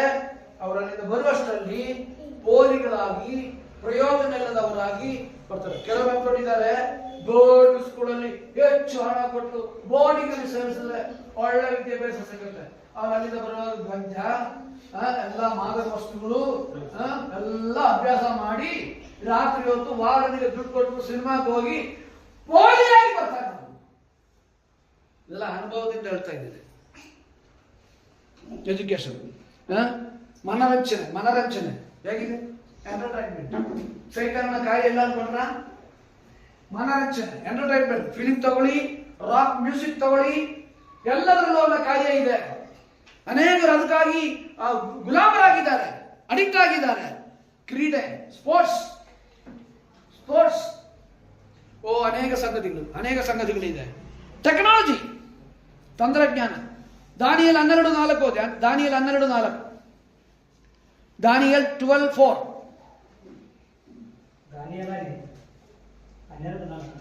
ದಾನಿಯೇಲನೇ, ನೀನು ಈ ಮಾತುಗಳನ್ನು ಮುಚ್ಚಿಡು, ಅವುಗಳನ್ನು ಬರೆಯುವ ಗ್ರಂಥಕ್ಕೆ ಮುದ್ರೆ ಹಾಕು. ಅಂತ್ಯಕಾಲದವರೆಗೆ ಇಡು. ಅಂತ್ಯಕಾಲದವರೆಗೆ ಮರೆಯಾಗಿರಲಿ. ಬಹು ಜನರು ಅತ್ತಿತ್ತ ತಿರುಗುವರು, ತಿಳುವಳಿಕೆಯು ಹೆಚ್ಚುವುದು. ಜ್ಞಾನ, ಲೋಕದ ಜ್ಞಾನ, ಪರಲೋಕ ಜ್ಞಾನ ಅಲ್ಲ, ಲೋಕದ ಜ್ಞಾನ ಏನಾಗ್ತದೆ ಇವತ್ತು. 2 ವಯಸ್ಸು 3 ವಯಸ್ಸು ಮೊಬೈಲ್ ಏನಪ್ಪ. ಆಮೇಲೆ ಹೆಮ್ಮೆ ಪಡೋದು, ನನ್ನ ಮಗನಿಗೆ ಎಲ್ಲ ಗೊತ್ತು, ಮೊಬೈಲ್ ಬಗ್ಗೆ ನನ್ನ ಮಗನಿಗೆ ಎಲ್ಲ ಗೊತ್ತು. ನಿನಗೆ ಗೊತ್ತಿಲ್ಲ, ನನ್ನ ಮಗನಿಗೆ ಹೆಂಗ್ ತಿಳಿಸ್ಬೇಕು, ಯಾವ್ದು ಆಫ್ ಮಾಡಬೇಕು, ಯಾವ್ದು ಆನ್ ಮಾಡ್ಬೇಕು ಎಲ್ಲ ಗೊತ್ತು. ಹೆಮ್ಮೆ ಪಡಬೇಕಾದ ಸಂಗತಿ ಅಲ್ಲ. ಹೆಮ್ಮೆ ಪಡಬೇಕಾದ ಸಂಗತಿ, ದುಃಖಿಸಬೇಕಾದ ಸಂಗತಿ ಅದು. ದುಃಖಿಸಬೇಕಾದ ಜ್ಞಾನ ಹೆಚ್ಚುತ್ತೆ. ತಂತ್ರಜ್ಞಾನ, ಇವತ್ತು AI, chat, GPT, deep things ಎಲ್ಲ ಹೌದಾ. ಗಲಾತ್ಯ ಪತ್ರಿಕೆಯಲ್ಲಿ ಹೇಳಿದ 1ನೇ ಅಧ್ಯಾಯ 5ನೇ ವಾಕ್ಯದಲ್ಲಿ, ನಾನಾಗಲಿ ಪರಲೋಕದಿಂದ ದೇವದೂತರಾಗಲಿ ನಾನು ಹೇಳಿದ ಸುವಾರ್ತೆಗೆ ವಿರುದ್ಧವಾಗಿ ಹೇಳಿದರೆ ಅವನು ಶಾಪಗ್ರಸ್ತನು. ಇವತ್ತು AI ಮೂಲಕ ಪೌಲನಾದ ನಾನು ಹೇಳುತ್ತೇನೆ ಎಂಬುದಾಗಿ ತಯಾರಿ ಮಾಡಿಕೊಳ್ಬಹುದು. ಯೇಸು ಕ್ರಿಸ್ತನು ಮಾತನಾಡುವ ತರ ಎಲ್ಲ ಬರ್ತದೆ. ಕೆಲವು ವಿಶ್ವಾಸಗಳು ಗೊತ್ತಿಲ್ಲದ ಫಾರ್ವರ್ಡ್ ಮಾಡ್ತಾ ಇರ್ತಾರೆ. AI ಮೇಲೆ ಅದೆಲ್ಲ ಮಾಡಬಹುದು. ತಂತ್ರಜ್ಞಾನ, ಕ್ಷಣಕ್ಕೂ ತಂತ್ರಜ್ಞಾನ ಚೇಂಜ್ ಆಗ್ತಾ ಇದೆ. ಗೊತ್ತಾ ನಿಮಗೆ? ಕ್ಷಣಕ್ಕೂ ಇದೆಲ್ಲ ಆತನ ಸ್ಮರಣದ ಸೂಚನೆ. ಕ್ರಿಸ್ತು ವಿರೋಧಿಯ ಕೈಯಲ್ಲಿ ಈ ಲೋಕ ಕೊಡುವುದಕ್ಕೆ ಈ ಲೋಕ ಸಿದ್ಧವಾಗಿದೆ ಪ್ರಿಯರೇ. Are you ready? ಕರ್ತನು ಬರುವ ಸಮಯ ಹತ್ತಿರ. ಪ್ರಕಟಣೆ 1 ಕೊರಿಂಥೀಯ 16:22 ಒಂದು ಮಾತಿದೆ, ಮಾರನ್ ಅಥ ಅಂದ್ರೆ ಏನು? ಕರ್ತನೆ, ಲಾರ್ಡ್ ಕಮ್, ಕರ್ತನೆ ಬಾ. ಅಲ್ಲಿ ಇನ್ನೊಂದು ಪದ ಇದೆ, ಅನಾತ್ಮ ಅಂದ್ರೆ ಕರ್ತನನ್ನ ಪ್ರೀತಿಸಿದವನು ಶಾಪಗ್ರಸ್ತ. ಕರ್ತನನ್ನು ಪ್ರೀತಿಸಿದವನು ಶಾಪಗ್ರಸ್ತ. ಸೊ ಕರ್ತನು, ನಾನು ಕನ್ಕ್ಲೂಡ್ ಮಾಡ್ತೇನೆ, ಯಾವ ಗಳಿಗೆಯಲ್ಲೂ ಬೇಕಾದ್ರೆ ಕರ್ತನು ಬರೋದು. ಅದು ಬರೋದು ಈ ಲೋಕ ತೂರೊಡೆಯಕ್ಕಲ್ಲ, ತನ್ನ ರಕ್ತದಿಂದ ಕೊಂಡುಕೊಂಡು ಸಾರ್ವತ್ರಿಕ ಸಭೆಯಾಗಿರುವ ತನ್ನ ಮೊದಲ ವ್ಯಕ್ತಿಯನ್ನ ತನ್ನ ಜೊತೆಯಲ್ಲಿ, ಅದು ಶಾಶ್ವತ, ಇದು ತಾತ್ಕಾಲಿಕ. ಪ್ರಳಯ ಬರುತ್ತೆ, ಭೂಕಂಪ ಬರುತ್ತೆ, ಫೈರ್ ಬರುತ್ತೆ, ಯುದ್ಧ ಬರುತ್ತೆ, ಪ್ಲೇನ್ ಆಕ್ಸಿಡೆಂಟ್ ಆಗುತ್ತೆ, ಟ್ರೈನ್ ಆಕ್ಸಿಡೆಂಟ್ ಆಗುತ್ತೆ, ನಿಮಿಷದಲ್ಲಿ ನಿನ್ನ ಜೀವನ ಮುಗಿಯುತ್ತೆ. ಇಲ್ಲಿ ರಕ್ಷಣೆ ಹೊಂದಿ ಕರ್ತನ ಬರೋಣಕ್ಕಾಗಿ ಸಿದ್ಧವಾಗಿ ಆತನ ಬರೋಣವನ್ನು ಪ್ರೀತಿಸಿ ಜೀವಿಸೋದಾದ್ರೆ ಆತನು ಬಂದ್ರೆ ಎತ್ತಲ್ಪಡುತ್ತೆ, ತಡವಾದರೆ ಪುನರುತ್ಥಾನ. ನಾವು ಸಿದ್ಧವಾಗಿದೆ ಎಂಬುದು ನನಗೆ ಮಾತ್ರ ಗೊತ್ತಾಗ ಸಾಲದು, ನನ್ನ ಮನೆಯವರಿಗೆ ಗೊತ್ತಾಗಬೇಕು, ನನ್ನ ನೆರೆಯವರಿಗೆ ಗೊತ್ತಾಗಬೇಕು, ನನ್ನ ಸ್ನೇಹಿತರಿಗೆ ಗೊತ್ತಾಗಬೇಕು, ನನ್ನ ಸಹೋದರಿಗೆ ಗೊತ್ತಾಗಬೇಕು, ನನ್ನ ಸಹಪಾಠಿಗೆ ಗೊತ್ತಾಗಬೇಕು. Is different. ಇವನೊಬ್ಬ ಹುಚ್ಚಪ್ಪ, ಇವನಿಗೆ ಈ ಲೋಕದ ಸಂಗತಿ ಏನಾದ್ರೂ ಅರ್ಥ ಆಗಲ್ಲ. ಇವನು ಇನ್ನೊಂದು ದೇಶದವನು. ಹೌದು, ನಾವು ಪರದೇಶಿಗಳು, ಹೌದಲ್ವಾ? ಪ್ರವಾಸಿಗಳು ನಾವು. ಈ ಲೋಕ ನಮ್ಮದಲ್ಲ. ಈ ಸಂಗತಿಗಳೆಲ್ಲ ಈ ಪುಸ್ತಕದಿಂದ ಹೇಳ್ತಾ ಇದ್ದೇನೆ.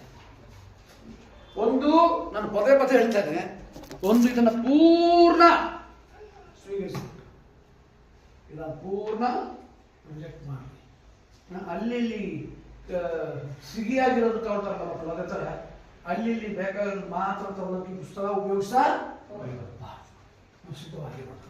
ನಮ್ಗೆ ಗೊತ್ತಿಲ್ಲ, ಈ ರಾತ್ರಿ ನಿದ್ದೆ ಮಾಡೋದಕ್ಕೆ ಮುಂಚೆ ಕರ್ತನು ಬರ್ಬೋದು. ನಾನು ಅದನ್ನ ಅಚ್ಚರಿಗಾಗಿ ನಂಬ್ತೇನೆ. ಇಲ್ಲಾಂದ್ರೆ ಆತನು ಯಾವ ಗಳಿಗೆಯಲ್ಲಿ ಬೇಕಾದರೂ ನಮ್ಮ ಹತ್ರ ಹೇಳಿರೋದನ್ನು ಗೊತ್ತಾ, ಸಿದ್ಧವಾಗಿ ತಿಳಿದುಕೊಳ್ಳಿ, ಜಾಗ್ರತೆ ಎಚ್ಚರಿಕೆಯಾಗಿ. ದೇವರ ನಾಮಕ್ಕೆ ಮಹಿಮೆ ಉಂಟಾಗಲಿ.